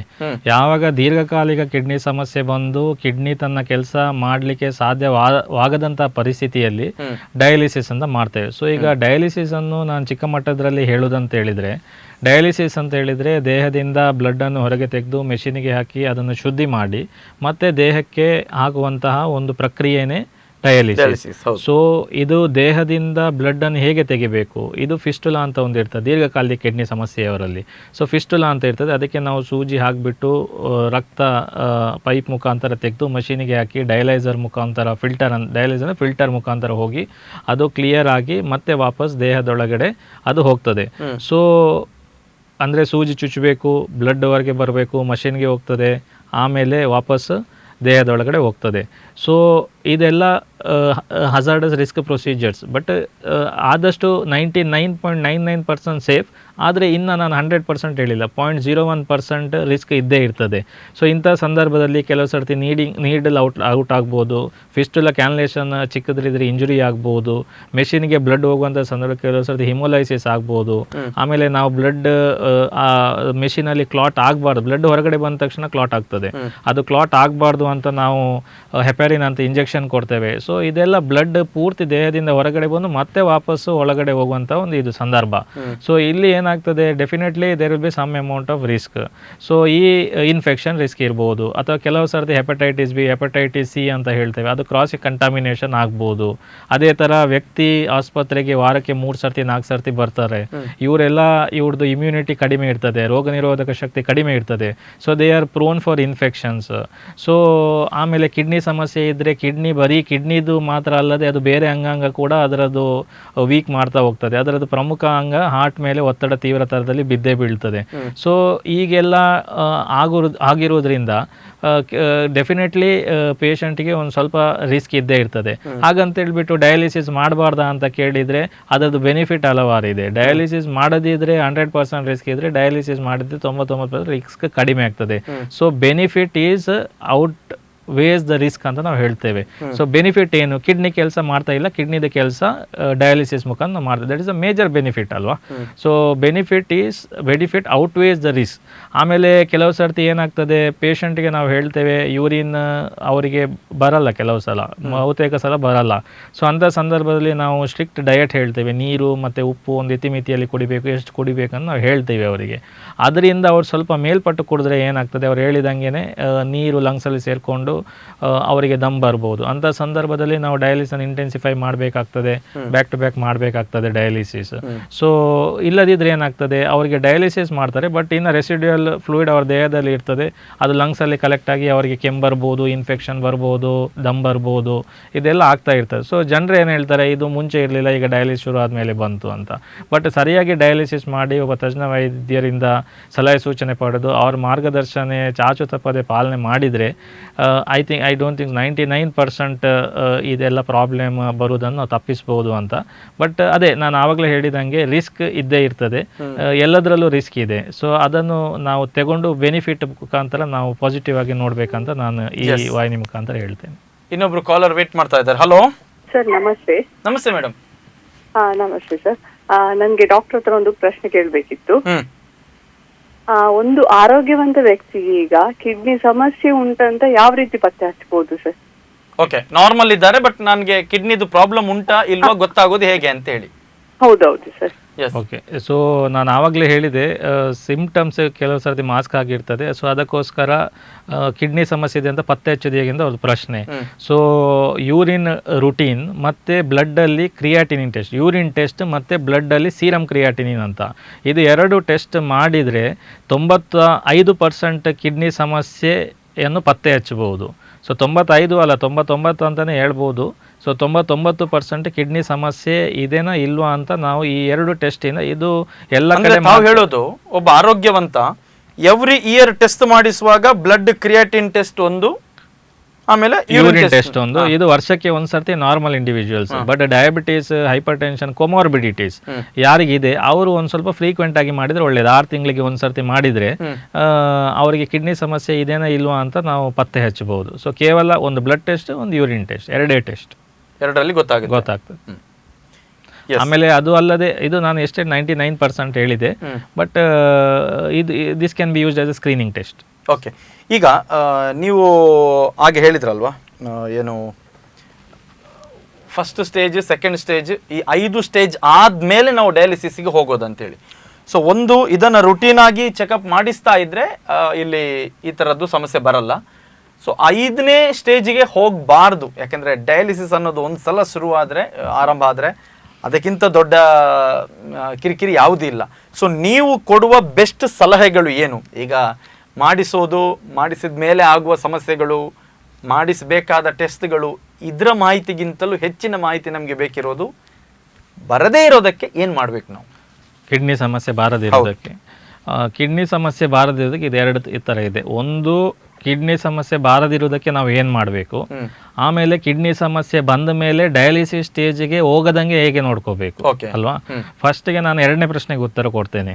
ಅದು ಕಿಡ್ನಿ ಸಮಸ್ಯೆ ಬಂದ ಮೇಲೆ ಅದನ್ನು ಡಯಾಲಿಸಿಸ್ ಸ್ಟೇಜಿಗೆ ಹೋಗದೇ ಇರುವಂಗೆ ಹೇಗೆ ನೋಡ್ಕೋಬೇಕು ನಮ್ಮ ಸೈಡಿಂದ ಅಂತ. ಸೊ ಕಿಡ್ನಿ ಡಿಸೀಸ್ ಒಂದ್ಸರ್ತಿ ಬಂದ ಮೇಲೆ ಅದು ನಾನು ಆವಾಗಲೇ ಹೇಳಿದೆ, ದೀರ್ಘಕಾಲಿಕ ಕಿಡ್ನಿ ಸಮಸ್ಯೆ ಇದು ವಿವಿಧ ಸ್ಟೇಜಲ್ಲಿ ಹೋಗ್ಬಿಟ್ಟು ಮುಂದೆ ಡಯಾಲಿಸಿಸ್ ಸ್ಟೇಜ್ಗೆ ಹೋಗ್ತದೆ. ಸೊ ಈಗ ಸ್ಟೇಜ್ 1 ಸ್ಟೇಜ್ 2ಗೆ ಹೋದವರು ಈ ಸ್ಟೇಜ್ 2 ಅಲ್ಲಿ ಇದ್ದಂಥ ಸಂದರ್ಭದಲ್ಲಿ ಅವರಿಗೆ ಯಾವುದೇ ಒಂದು ಇನ್ಫೆಕ್ಷನ್ ಬರ್ಬೋದು, ಅವರಿಗೆ ಯೂರಿನ್ ಇನ್ಫೆಕ್ಷನ್ ಇರ್ಬೋದು, ಅಥವಾ ನಿಮೋನಿಯಾ ಬರ್ಬೋದು, ಅಥವಾ ಅವರು ಗೊತ್ತಿಲ್ಲದೆ ಪೇನ್ ಕಿಲ್ಲರ್ಸ್ನ ಸೇವನೆ ಮಾಡಿರ್ಬೋದು. ಸೊ ಇವರು ಸ್ಟೇಜ್ 2 ಇಂದ ಸ್ಟೇಜ್ 3, ಸ್ಟೇಜ್ 4, ಸ್ಟೇಜ್ 5 ಡಯಾಲಿಸಿಸ್ಗೆ ಹೋಗಿ ಅವರಿಗೆ ಟ್ರೀಟ್ಮೆಂಟ್ ಮಾಡಿಬಿಟ್ಟು they may come back and stand at stage 3. ಅರ್ಥ ಆಯ್ತಾ? ಸೊ ಸ್ಟೇಜ್ 2 ದಲ್ಲಿದ್ದವರು ಸ್ಟೇಜ್ 4, ಸ್ಟೇಜ್ 5ಗೆ ಹೋಗಿ ಯಾವುದೇ ಒಂದು ಇನ್ಸಲ್ಟಿಂದ ಸ್ಟೇಜ್ 5ಗೆ ಹೋಗಿ ವಾಪಸ್ ಬಂದು ಅವರು ಸ್ಟೇಜ್ 3, ಸ್ಟೇಜ್ 2 ಅಲ್ಲಿ ಬಂದು ನಿಲ್ಬೋದು. ಸೊ ಸ್ಟೇಜ್ ಅಂದರೆ ಇದು ದೀರ್ಘಕಾಲಿಕ ಕಿಡ್ನಿ ಸಮಸ್ಯೆ ಬಂದವರಲ್ಲಿ. ಸೊ ಬಂದವರು ಅತೀವವಾಗಿ ಜಾಗ್ರತೆಯಲ್ಲಿ ಇರಬೇಕು. ಅಂದರೆ ಯಾವುದೇ ರೀತಿಯಲ್ಲಿ ಇನ್ಫೆಕ್ಷನ್ ಬಾರ್ದಂಗೆ ನೋಡ್ಕೋಬೇಕು. ಅಂದರೆ ಇನ್ಫೆಕ್ಷನ್ಸ್ ಅಂದರೆ ಕಾಮನ್ ಯೂರಿನ್ ಇನ್ಫೆಕ್ಷನ್ ಮತ್ತು ಲಂಗ್ಸ್ ಇನ್ಫೆಕ್ಷನ್ ಅಂತ ಹೇಳಿದರೆ ವ್ಯಾಕ್ಸಿನೇಷನ್ ಅಂತ ಇದೆ, ನ್ಯೂಮೋಕೋಕಲ್ ವ್ಯಾಕ್ಸಿನೇಷನ್ಸ್, ಇನ್ಫ್ಲುಯೆನ್ಸಾ ವ್ಯಾಕ್ಸಿನೇಷನ್. ಈ ವ್ಯಾಕ್ಸಿನೇಷನ್ ತಗೊಂಡ್ಬಿಟ್ಟು ಆದಷ್ಟರ ಮಟ್ಟಿಗೆ ಈ ಒಂದು ಇನ್ಫೆಕ್ಷನ್ ಬಾರದಂಗೆ ನೋಡ್ಕೋಬೇಕು. ಯಾಕೆಂತ ಹೇಳಿದರೆ any insult in chronic kidney disease will result in acute on chronic kidney disease. So ಇದನ್ನು ನಾವು ತಡೆಗಟ್ಟಬೇಕು, ಒಂದು ಇನ್ಫೆಕ್ಷನ್ ಬಾರದಂಗೆ ನೋಡ್ಕೋಬೇಕು. ಆಮೇಲೆ ಇನ್ನೊಂದು ಏನಂತ ಹೇಳಿದರೆ ಕಿಡ್ನಿಗೆ ಹಾನಿಯಾಗುವಂತಹ ಯಾವುದೇ ಮೆಡಿಸಿನ್ಸ್, ಮೇನ್ಲಿ ಪೇನ್ ಕಿಲ್ಲರ್ಸ್ ತಗೋಬಾರ್ದು. ಅದೇ ಥರ ಕೊಮಾರ್ಬಿಡಿಟೀಸ್, ಮಧುಮೇಹ, ರಕ್ತದೊತ್ತಡ ಇರುವಂತಹ ವ್ಯಕ್ತಿಗಳು ರಕ್ತದೊತ್ತಡವನ್ನು ಸ್ಟ್ರಿಕ್ಟಾಗಿ ಕಂಟ್ರೋಲ್ ಮಾಡಬೇಕಾಗ್ತದೆ. ಆಮೇಲೆ ಮಧುಮೇಹವನ್ನು ಸ್ಟ್ರಿಕ್ಟ್ಲಿ ಕಂಟ್ರೋಲ್ ಮಾಡಬೇಕಾಗ್ತದೆ. ಅದೇ ಥರ ನುರಿತ ತಜ್ಞರ ಹತ್ರ ತೋರಿಸ್ಕೊಂಡು ಅವರು ಹೇಳ್ತಾರೆ ಒಂದಷ್ಟು ಪ್ರಿಸ್ಕ್ರಿಪ್ಷನ್ ಮೆಡಿಸಿನ್ಸ್ ಇದೆ, ಅದನ್ನು ತಗೊಂಡ್ಬಿಟ್ಟು ಕಾಲಕ್ಕೆ ತಕ್ಕಂತೆ ಫಾಲೋಅಪ್ಗೆ ಹೋಗಿ ಟೆಸ್ಟ್ ಮಾಡಬೇಕು. ನಾವು ಏನು ಹೇಳಿದೆವು, ಈಗ ನಾವು ಬಹುತೇಕ ನೋಡ್ತೇವೆ ಏನಂತ ಹೇಳಿದರೆ, ಇವತ್ತು ಒಬ್ಬ ದೀರ್ಘಕಾಲಿಕ ಕಿಡ್ನಿ ಸಮಸ್ಯೆ ವ್ಯಕ್ತಿಯನ್ನು ನೋಡಿದ ಮೇಲೆ ನಾವು ಅವರಿಗೆ ಟ್ರೀಟ್ಮೆಂಟ್ ಹೇಳ್ತೇವೆ, ಡಯಟ್ ಹೇಳ್ತೇವೆ, ಫ್ಲೂಯಿಡ್ ಎಷ್ಟು ತಗೋಬೇಕು ಎಲ್ಲ ಅವರನ್ನು ಎಜುಕೇಟ್ ಮಾಡ್ತೇವೆ. ಆಮೇಲೆ ನಾವು ಇನ್ನೊಂದು ಸರ್ತಿ ಅವರನ್ನು ನೋಡೋದು 1 ವರ್ಷ ಆದಮೇಲೆ. ಸೊ ಈಗ ಅವರು ಸ್ಟೇಜ್ 2 ಅಲ್ಲಿ ಇದ್ದವರು 1 ವರ್ಷ ಆದಮೇಲೆ ಅವ್ರು ಫಾಲೋಅಪ್ಗೆ ಬರೋಲ್ಲ. ಮೆಡಿಸಿನ್ಸ್ ಕಾರಣ ಏನೇ ಇರ್ಬೋದು, ಮೆಡಿಸಿನ್ಸ್ ತಗೊಳ್ಳಲ್ಲ, ತಗೊಂಡ್ರು ಕೂಡ ಅರ್ಧಂಬರ್ಧ ತಗೊಂಡಿರ್ತಾರೆ. ಅವರು ನೆಕ್ಸ್ಟ್ ಬರುವಾಗ ಸ್ಟೇಜ್ 5 ಡಯಾಲಿಸಿಸ್ ಸ್ಟೇಜಲ್ಲೇ ಬರ್ತಾರೆ. ಆವಾಗ ಬಂದುಬಿಟ್ಟು ಏನಾದರೂ ಮಾಡಿ ಅಂತ ಹೇಳಿದರೆ ನಾವು ಕೂಡ ಆ ಸಂದರ್ಭದಲ್ಲಿ ನಮಗೆ ಹೆಚ್ಚಿಗೆ ಮಾಡಲಿಕ್ಕೆ ಆಗೋದಿಲ್ಲ, ಬದಲಾಗಿ ಡಯಾಲಿಸಿಸ್ನಂಥ ಸ್ಥಿತಿಗೆ ಬರಬೇಕಾಗ್ತದೆ. ಸೊ ಅದರ ಬದಲು ಕಾಲಕ್ಕೆ ತಕ್ಕಂತೆ ಫಾಲೋಅಪ್ಗೆ ಹೋಗ್ಬಿಟ್ಟು ಇತಿಮಿತದ ಆಹಾರ ಪದ್ಧತಿ ಮಾಡಿಕೊಂಡು ಅವರು ವೈದ್ಯರು ಏನು ಹೇಳ್ತಾರೆ ಅದನ್ನು ಪಾಲನೆ ಮಾಡಿಕೊಂಡು ಮೆಡಿಸಿನ್ಸ್ ತಗೊಂಡ್ರೆ ಈ ದೀರ್ಘಕಾಲಿಕ ಕಿಡ್ನಿ ಸಮಸ್ಯೆ ಬಂದವರು ಡಯಾಲಿಸಿಸ್ ಬರುವುದನ್ನು ತಪ್ಪಿಸಬಹುದು. ಸೊ ಇದು ಎರಡನೇ ಪ್ರಶ್ನೆಗೆ ನಾವು ಉತ್ತರ ಕೊಟ್ಟಂಗಾಗಿದೆ. ಇನ್ನೊಂದು ಪ್ರಶ್ನೆ, ಇದು ಎನಿ ಕಿಡ್ನಿ ಸಮಸ್ಯೆ ಬರುವುದನ್ನು ತಡೆಗಟ್ಟುವುದು ಹೇಗೆ ಅಂತ. ಸೊ ಇದು ತಡೆಗಟ್ಟಲಿಕ್ಕೆ ಒಂದು, ಆವಾಗಲೇ ಹೇಳಿದಂಗೆ ಅತಿಯಾದಂತಹ ಪೇನ್ ಕಿಲ್ಲರ್ಸ್ ಇದನ್ನು ಸೇವನೆ ಮಾಡಬಾರ್ದು. ಓವರ್ ದ ಕೌಂಟರ್ ಮೆಡಿಸಿನ್ಸ್ ನಾವು ತಗೋಬಾರ್ದು. ಸ್ಪೆಷಲಿ ಈಗಿನ ಯಂಗ್ಸ್ಟರ್ಸಿಗೆ ನಾನು ಏನು ಹೇಳಲಿಕ್ಕೆ ಇಷ್ಟಪಡ್ತೇನೆ ಅಂತ ಹೇಳಿದರೆ, ಈಗ ಜಿಮ್ಗೆ ಹೋಗ್ತಾರೆ ತುಂಬ ಜನ, ಅವರಿಗೆ ಏನಂತ ಹೇಳಿದರೆ ಪರ್ಫಾರ್ಮೆನ್ಸ್ ಬೇಕು. ಪರ್ಫಾರ್ಮೆನ್ಸ್ ಅಂದರೆ ಮಸಲ್ ಬಿಲ್ಡಿಂಗ್ ಅದು ಬೇಕಾಗ್ತದೆ. ಸೊ ಅದಕ್ಕೆ ಹೈ ಪ್ರೋಟೀನ್ ತಗೋತಾರೆ, ಕ್ರಿಯಾಟಿನಿನ್ ತಗೋತಾರೆ, ಮಸಲ್ಗೆ ಕ್ರಿಯಾಟಿನಿನ್ ಬೇಕು. ಸೊ ಹೈ ಕ್ರಿಯಾಟಿನಿನ್ ತಗೋತಾರೆ. ಸೊ ಇದನ್ನು ಎಲ್ಲ ಈ ಸಬ್ಸ್ಟೆನ್ಸಸ್ ಏನು ತಗೋತಾರಲ್ಲ, ಇದು ನಮ್ಮ ದೇಹದಲ್ಲಿರುವಂಥ ಕಿಡ್ನಿಯ ಗ್ಲಾಮೆರುಲ್ಸ್ ಅಲ್ಲಿ ಫಿಲ್ಟರ್ ಆಗಿ ಹೋಗಬೇಕು. ಸೊ ಈಗ ನಮಗೂ ಕೂಡ ಅಷ್ಟೇ, ನನಗೆ ಒಂದು ಲೆವೆಲಲ್ಲಿ ನನಗೆ ಕೆಲಸ ಮಾಡ್ಬೋದು, ನನಗೆ ಅತಿಯಾಗಿ ಕೆಲಸ ಕೊಟ್ಟರೆ ನನಗೆ ಕೂಡ ಸುಸ್ತಾಗ್ತದೆ. ಆಮೇಲೆ ಇನ್ನೂ ತೀವ್ರ ಕೆಲಸ ಕೊಟ್ಟರೆ ನನಗೆ ಸುಸ್ತಾಗಿ ನಾನು ಬೀಳ್ಬೋದು. ಸೊ ಇದು ಕಿಡ್ನಿನೂ ಕೂಡ ಹಾಗೇನೆ, ಕೆಲಸ ಅದಕ್ಕೆ ಜಾಸ್ತಿ ಆಯ್ತು ಅಂತ ಹೇಳಿದರೆ ಒಂದು ಲೆವೆಲ್ವರೆಗೆ ಅದು ಕೆಲಸ ಮಾಡ್ತದೆ. ಆಮೇಲೆ ಅದಕ್ಕಿಂತಲೂ ಜಾಸ್ತಿ ಕೆಲಸ ನೀವು ಕೊಟ್ಟರೆ, ಕೆಲಸ ಅಂತ ಹೇಳಿದರೆ ಫಿಲ್ಟರ್ ಮಾಡುವಂಥದ್ದು ಕೊಟ್ಟರೆ ಏನಾಗ್ತದೆ, ಅದು ಕೂಡ ಡಿಕಂಪೆನ್ಸೇಟ್ ಆಗ್ತದೆ. ಪ್ರೋಟೀನ್ ಪೌಡರ್, ಕ್ರಿಯಾಟಿನಿನ್ ಎಲ್ಲ ತಗೊಳ್ಳೋದ್ರಿಂದ ಅತಿಯಾದ ಒತ್ತಡ ಫಿಲ್ಟರಿಂಗ್ ಕೆಪಾಸಿಟಿ ಮೇಲೆ ಬೀಳ್ತದೆ, ಕಿಡ್ನಿ ಮೇಲೆ ಒತ್ತಡ ಬೀಳ್ತದೆ. ಸೊ ಕಿಡ್ನಿ ಡ್ಯಾಮೇಜ್ ಆಗುವಂತಹ ಒಂದು ಎಚ್ಚರಿಕೆ ಇಂಥ ಜನರಲ್ಲಿ. ನಾವು ಹೇಳೋದು ಈಗ ಯೂತ್ ಜನರೇಷನ್ ಅಥವಾ ಯುವಕರಲ್ಲಿ ಹೆಚ್ಚಾಗಿ ಕಿಡ್ನಿ ಸಮಸ್ಯೆ ಬರೋದಕ್ಕೆ ಅಂದರೆ ಸ್ಪೆಷಲಿ ಆಗಿ ತಾವು ಹೇಳೋದು ಈ ಜಿಮ್ ಹೋಗಿ ಬಾಡಿ ಬಿಲ್ಡಿಂಗ್ ಮಾಡುವವರು ಅಥವಾ ನಾವು ಮಸಲ್ಸ್ ಇದೆಲ್ಲ ನನಗೆ ತುಂಬ ಸ್ಟ್ರಾಂಗ್ ಆಗಿ ನಾನು ಕಾಣಬೇಕಂತ ಅವರು ತೆಗೆದುಕೊಳ್ಳುವ ಈ ಪ್ರೋಟೀನ್ ಆಹಾರಗಳೇ ಮತ್ತು ಅಲ್ಲಿ ಕೊಡುವ ಕೆಲವು ಪೌಡರ್ಸ್ಗಳೇ ಕಾರಣ. ಇನ್ನೊಂದು ವಿಷಯ ನಾನು ಹೇಳ್ತೇನೆ ಇಲ್ಲಿ. ಸೊ ಇದು ಟ್ರೆಂಡ್ ಸ್ಟಾರ್ಟ್ ಆಗಿರುವುದು ಇವಾಗ. ಮಸಲ್ ಬಿಲ್ಡಿಂಗ್ ಆಗಿರ್ಬೋದು, ಪ್ರೋಟೀನ್ ತೆಗೋತಿರ್ಬೋದು, ಕ್ರಿಯಾಟಿನಿನ್ ತೆಗೋತಿರ್ಬೋದು. ಸೊ ಇವಾಗಲೇ ಕೆಲವರು ಬರ್ತಾ ಇದ್ದಾರೆ, ಪ್ರೋಟೀನ್ ಹೋಗುವಂಥ ಸಮಸ್ಯೆ, ಕ್ರಿಯಾಟಿನಿನ್ ಜಂಪ್ ಆಗ್ತಾ ಇದೆ ಇವರೆಲ್ಲ. ಬಟ್ ಇಂಥ ವ್ಯಕ್ತಿಗಳು ಇದನ್ನು ಕಂಟಿನ್ಯೂಸ್ ಆಗಿ 3 ವರ್ಷ 5 ವರ್ಷ 10 ವರ್ಷ ಮಾಡ್ತಾ ಹೋದರೆ 10 ವರ್ಷ ಆದಮೇಲೆ ನಾವು ಬಹುತೇಕ ಜನರು, ಯಾಕಂದ್ರೆ ಟ್ರೆಂಡ್ ಸ್ಟಾರ್ಟ್ ಆಗಿರೋದು ಇವಾಗ. ಸೊ ಒಂದು 10 ವರ್ಷ ಆದ್ಮೇಲೆ ಇವಾಗ ಯಾರೆಲ್ಲ ಜನರು ತಗೋತಿದ್ದಾರಲ್ಲ ಅವ್ರದಲ್ಲಿ ಬಹುತೇಕ ಜನರು ಕಿಡ್ನಿಯ ಒತ್ತಡಕ್ಕೆ ಸಿಲುಕಬೇಕಾಗಿ ಬರ್ಬೋದು ಅನ್ನೋ ಎಚ್ಚರಿಕೆಯನ್ನು ನಾನು ಈ ಸಂದರ್ಭದಲ್ಲಿ ಹೇಳಲಿಕ್ಕೆ ಇಷ್ಟಪಡ್ತೇನೆ. ಹಾಗಂತ ಹೇಳ್ಬಿಟ್ಟು ಪ್ರೋಟೀನ್ ತಿನ್ನಲೇಬಾರ್ದು ಅಂತ ಕೇಳಿದ್ರೆ ಹಾಗೇನಿಲ್ಲ. 1 gram per kg per day. ಒಬ್ಬ 70 kg ವ್ಯಕ್ತಿಗೆ 70 ಗ್ರಾಮ್ ಆಫ್ ಪ್ರೋಟೀನ್ ತೆಗೋಬಹುದು. ಅಷ್ಟು ಕೆಪಾಸಿಟಿ ಕಿಡ್ನಿಯ ಗ್ಲಾಮೆರುಲಸ್ಗೆ ಇದೆ. 60 kgs ಇದ್ರೆ 60 ಗ್ರಾಮ್ಸ್ ತೆಗೋಬಹುದು. ಬಟ್ ಅದಕ್ಕಿಂತ ಜಾಸ್ತಿ ಮಾಡಿದರೆ ಸ್ವಾಭಾವಿಕವಾಗಿ ಅದಕ್ಕೆ ಒತ್ತಡ ಬೀಳ್ತದೆ, ಅದು ಕೈ ಕೊಡುವಂಥ ಪರಿಸ್ಥಿತಿ ಇದೆ. ಸೊ ಇದನ್ನು, ಈ ಒಂದು ಮಹತ್ವವಾದಂತಹ ವಿಷಯವನ್ನು ಎಲ್ಲರೂ ಕೂಡ, ಯಾರೆಲ್ಲ ಇದನ್ನು ಈಗ ಪಾಲನೆ ಮಾಡ್ತಿದ್ದಾರೆ ವೀಕ್ಷಕ ಬಂಧುಗಳಲ್ಲಿ, ಅವರೆಲ್ಲರೂ ಕೂಡ ಇದನ್ನು ಇವತ್ತಿನ ದಿನನೇ ಅದನ್ನು ಒಂದು ಎಚ್ಚರಿಕೆಯಿಂದ ನೋಡ್ಕೋಬೇಕಂತ ನಾನು ಹೇಳಲಿಕ್ಕೆ ಇಷ್ಟಪಡ್ತೀನಿ. ಎಸ್, ಇನ್ನೊಂದು ಪ್ರಮುಖ ವಿಚಾರ, ಜನರು ಮನೆಯಲ್ಲೇ ಮಾಡಿಕೊಳ್ಳಬಹುದಾದ ಪೆರಿಟೋನಿಯಲ್ ಡಯಾಲಿಸಿಸ್ ಬಗ್ಗೆ ಜನರಿಗೆ ಏನು ಮಾಹಿತಿ ಕೊಡ್ತೀರಾ? ಈಗ ಡಯಾಲಿಸಿಸ್ ಆವಾಗ ನಾನು ಎಲ್ಲ ಹೇಳ್ತಾ ಇದ್ದೆ, ಇದು ಹಿಮೋಡಯಾಲಿಸಿಸ್. ಬ್ಲಡ್ಡನ್ನು ದೇಹದಿಂದ ಹೊರಗೆ ತೆಗೆದು ಬ್ಲಡ್ ಶುದ್ಧಿ ಮಾಡಿ ಆಮೇಲೆ ದೇಹದಲ್ಲಿ ಮತ್ತೆ ವಾಪಸ್ ಕಳಿಸುವಂತಹ ಒಂದು ಪ್ರಕ್ರಿಯೆ, ಇದು ಹಿಮೋಡಯಾಲಿಸಿಸ್. ಇದು ಹಿಮೋಡಯಾಲಿಸಿಸ್ಗೆ ಒಬ್ಬ ವ್ಯಕ್ತಿ ಮನೆಯಿಂದ ಡಯಾಲಿಸಿಸ್ ಸೆಂಟರ್ಗೆ ಬರಬೇಕು. ವಾರದಲ್ಲಿ 2 ಸರ್ತಿ 3 ಸರ್ತಿ 4 ಸರ್ತಿ ಎಷ್ಟು ಸರ್ತಿ ಕರಿತೇವೆ ಅಷ್ಟು ಸರ್ತಿ ಬರಬೇಕಾಗ್ತದೆ. ಆಮೇಲೆ ಅವನು ಬಂದಂಥ ಸಂದರ್ಭದಲ್ಲಿ ಏನಾಗ್ತದೆ, ಅವನು ಕೆಲಸದಲ್ಲಿದ್ದರೆ ಅವ್ನ ಕೆಲಸ ತಪ್ಪೋಗ್ತದೆ, ಕೆಲಸಕ್ಕೆ ಹೋಗ್ಲಿಕ್ಕೆ ಆಗಲ್ಲ. ಅದೇ ರೀತಿ ಅವರು ಆಸ್ಪತ್ರೆಗೆ ಬರಬೇಕು. ಇದೆಲ್ಲ ಜಂಜಾಟ್ ತುಂಬ ಇದೆ. ಸೊ ಅದಕ್ಕೋಸ್ಕರ ಸ್ಪೆಷಲಿ ಶಾಲೆಗೆ ಹೋಗುವ ಮಕ್ಕಳಲ್ಲಿ ಅಥವಾ ಕೆಲಸಕ್ಕೆ ಹೋಗುವಂತಹ ವ್ಯಕ್ತಿಗಳಲ್ಲಿ ಮನೆಯಲ್ಲೇ ಡಯಾಲಿಸಿಸ್ ಮಾಡ್ಬೋದು. ಮನೆಯಲ್ಲಿ ಅಂತಂದರೆ it is a form of dialysis, peritoneal dialysis ಅಂತ. ಸೊ ಪೆರಿಟೋನಿಯಂ ಅಂತ ಹೇಳಿದರೆ ಇದು ಹೊಟ್ಟೆಯಲ್ಲಿ ಸ್ವಾಭಾವಿಕವಾಗಿ ನಮ್ಮೆಲ್ಲರಲ್ಲಿ ಇರುವಂತಹ ಒಂದು ಪದರ.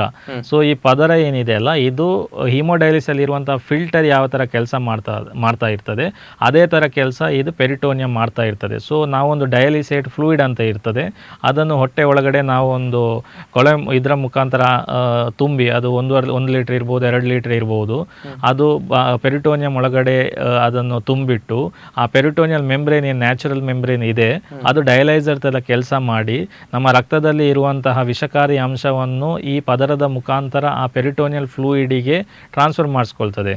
ಆಮೇಲೆ 4 ತಾಸು ಆದಮೇಲೆ ಈ ಫ್ಲೂಯಿಡನ್ನು ನಾವು ಹೊರಗಡೆ ತೆಗಿಬಹುದು. ಸೊ ಇದನ್ನು ಫ್ಲೂಯಿಡ್ ಅನ್ನು ಹೊರಗೆ ತೆಗೆದು ಒಳಗೆ ಹಾಕುವಂತಹ ಇದನ್ನು ಒಂದು 2-3 ಸರ್ತಿ ಮಾಡಬೇಕಾಗಿ ಬರ್ಬೋದು, ಕೆಲವು ನೈಟಲ್ಲಿ ಕೂಡ ಮಾಡಬೇಕಾಗಿ ಬರ್ಬೋದು. ಸೊ ಇದನ್ನು ಮಾಡಿರುವುದರಿಂದ ಏನಾಗ್ತದೆ, ಇಟ್ ಈಸ್ ಲೈಕ್ ನ್ಯಾಚುರಲ್. ಅಂದರೆ ಈಗ ಡಯಾಲಿಸಿಸ್ 4 ತಾಸು ಮಾಡ್ತೇವೆ ವಾರದಲ್ಲಿ 3 ದಿವಸ, ಇದು ಕಂಟಿನ್ಯೂಸ್ ಆಗಿ ಇಲ್ಲಿ ಪೆರಿಟೋನಿಯಂ ಅಲ್ಲಿ ಎಕ್ಸ್ಚೇಂಜ್ ಆಗ್ತಾ ಇರ್ತದೆ. So it is like natural. ಅಂದರೆ ಕಿಡ್ನಿ ಹೇಗೆ 24/7 ನಾನು ಹಾಗೆ ಹೇಳಿದೆ, ಸೊ ಕಿಡ್ನಿಗೆ ಸರಿಸಮಾನತೆ ಅಲ್ಲದಿದ್ದರೂ ಕೂಡ ಅದಕ್ಕೆ ನಿಯರೆಸ್ಟ್ ಆಗಿ ಕೆಲಸ ಮಾಡ್ತೇವೆ, ಕಂಟಿನ್ಯೂಸ್ ಎಕ್ಸ್ಚೇಂಜ್ ಆಗ್ತಾ ಇರ್ತದೆ. So peritoneal dialysis is better then hemodialysis in any given forms. ಒಂದು ಯಾಕೆ ಈಗ 5th ಸ್ಟೇಜ್ ಅಲ್ಲಿ ಇದ್ದವರು ಕೂಡ ಮಾಡ್ಬೋದಾ ಮನೆಯಲ್ಲಿ? ಅದೇ ಡಯಾಲಿಸಿಸ್ ಅಂತ ಹೇಳಿದ್ರೆ ಯಾರಿಗೆ ಕಿಡ್ನಿ ಸ್ವಂತ ಕೆಲಸ, ಅದಕ್ಕೆ ಕಿಡ್ನಿ ಕೆಲಸ ಮಾಡಲಿಕ್ಕೆ ಆಗಲ್ಲ, ನಿಲ್ಲಿಸಿದೆ ಅಂತ ವ್ಯಕ್ತಿಗಳಲ್ಲಿ ಡಯಾಲಿಸಿಸ್ ಅಂತ option. So dialysis, so kidney damage ಆದವರಲ್ಲಿ ಏನು ಮಾಡ್ಬೋದು, ಒಂದು ಡಯಾಲಿಸಿಸ್ ಇಲ್ಲ ಟ್ರಾನ್ಸ್ಪ್ಲಾಂಟೇಷನ್. ಸೊ ಡಯಾಲಿಸಿಸ್ ಅಲ್ಲಿ 2 ತರ ಇದೆ, ಒಂದು ಪೆರಿಟೋನಿಯಲ್ ಡಯಾಲಿಸಿಸ್ ಇಲ್ಲ ಹಿಮೋಡಯಾಲಿಸಿಸ್. ಪೆರಿಟೋನಿಯಲ್ ಡಯಾಲಿಸಿಸ್ ನೀವು ಹೇಳೋದು ಮನೆಯಲ್ಲೇ ಇದ್ಕೊಂಡು ಮಾಡಬಹುದು, ಒಂದು ಹಾಸ್ಪಿಟಲ್ಗೆ ಬಂದು ಮಾಡಬೇಕು. ಮನೆಯಲ್ಲಿ ಯಾಕೆ ಇಂಪಾರ್ಟೆಂಟ್ ಅಂತ ಹೇಳಿದ್ರೆ, ಸ್ಪೆಷಲಿ ಶಾಲೆಗೆ ಹೋಗೋ ಮಕ್ಕಳಿಗೆ, ಇಲ್ಲ ಅವರು ವಾರಕ್ಕೆ 3 ಸರ್ತಿ ಡಯಾಲಿಸಿಸ್ ಸೆಂಟರ್ಗೆ ಬಂದ್ರೆ ಅವ್ರದ್ದು ಶಾಲೆಗೆ ಹೋಗೋದು ಅದನ್ನು ಇದಾಗ್ತದೆ. ಸೊ ಅದಕ್ಕೆ ಇದನ್ನು ಡ್ವೆಲ್ ಮಾಡ್ಬೋದು, ನೀರು ಒಳಗಡೆ ಹಾಕ್ಬಿಟ್ಟು 4 hours ಇಟ್ಟು ಎಕ್ಸ್ಚೇಂಜ್ ಮಾಡಿ. So they can continue there school and also for working population. ಯಾರು ಕೆಲ್ಸಕ್ಕೆ ಹೋಗ್ತಾರಲ್ಲ ಅವರಿಗೆ ಕೆಲಸಕ್ಕೆ ಹೋಗ್ಬೋದು, ಫಿನಾನ್ಷಿಯಲಿ ಅವರಿಗೆ ಸಸ್ಟೈನ್ ಮಾಡ್ಬೋದು ಅಂತ. ಓಕೆ, ಇನ್ನು ಹಾಗಿದ್ರೆ ನಾವು ಮಾತಾಡದಿರುವ ಟಾಪಿಕ್ ಒಂದೇ, ಕಿಡ್ನಿ ಟ್ರಾನ್ಸ್ಪ್ಲಾಂಟೇಶನ್, ಕಿಡ್ನಿ ಕಸಿ ಮಾಡೋದು. ಇದು ಯಾವ ಹಂತದಲ್ಲಿ, ಅಂದ್ರೆ ಈಗ ಡಯಾಲಿಸಿಸ್ಗೆ 5ನೇ ಸ್ಟೇಜಲ್ಲಿ ಇರುವ ವ್ಯಕ್ತಿ ಡಯಾಲಿಸಿಸ್ ಸ್ಟಾರ್ಟ್ ಮಾಡುವವರು ಮಾಡೋದಾ, ಅಥವಾ ಅದನ್ನು ಮೀರಿ ಇನ್ನು ಸಾಧ್ಯನೇ ಇಲ್ಲ ಅನ್ನುವಂಥಕ್ಕೆ ಬರುವಾಗ ಮಾಡೋದಾ? ಓಕೆ, ಈಗ ಟ್ರಾನ್ಸ್ಪ್ಲಾಂಟೇಶನ್ ಅಂತ ಹೇಳಿದರೆ 2 ಥರ ಇದೆ. ಒಂದು ನಾನು ಆವಾಗಲೇ ಹೇಳಿದೆ, ದೀರ್ಘಕಾಲಿಕ ಕಿಡ್ನಿ ಸಮಸ್ಯೆ ಬಂದವರಲ್ಲಿ ವಿವಿಧ ಸ್ಟೇಜ್ ಇದೆ. ಈ ಸ್ಟೇಜ್ ಆದಮೇಲೆ ಅವ್ರು ಡಯಾಲಿಸಿಸ್ಗೆ ಹೋಗ್ತಾರೆ. ಸೊ ಈ ಡಯಾಲಿಸಿಸ್ ಬಂದ ಮೇಲೆ ಕೆಲವರಿಗೆ ಏನಿದೆ ಡಯಾಲಿಸಿಸ್ ಅಂತೇಳಿ ನಾನು ಆವಾಗಲೇ ಹೇಳಿದೆ ರಿಸ್ಕ್ ಇದೆ, ಹಲವಾರು ಸಮಸ್ಯೆ ಇದೆ ಅಂತ. ಸೊ ಅಂಥವರಿಗೆ ಏನಂತ ಹೇಳಿದರೆ transplantation is the best option. ಅಂದರೆ ಡಯಾಲಿಸಿಸ್ ತಪ್ತದೆ, ಅದೇ ಮೇನ್ ಬೇಕಲ್ಲ. ಸೊ ಅಂದರೆ ಡಯಾಲಿಸಿಸ್ ತಪ್ಪಿ ಅವ್ರು ಟ್ರಾನ್ಸ್ಪ್ಲಾಂಟೇಷನ್ ಮುಂಚಿನ ಥರ ಇರ್ಬೋದು. ಸೊ ಇದು ಡಯಾಲಿಸಿಸ್ ಶುರು ಆದ ಮೇಲೆ ಅವರು ಟ್ರಾನ್ಸ್ಪ್ಲಾಂಟೇಷನ್ಗೆ ಹೋಗ್ಬೋದು.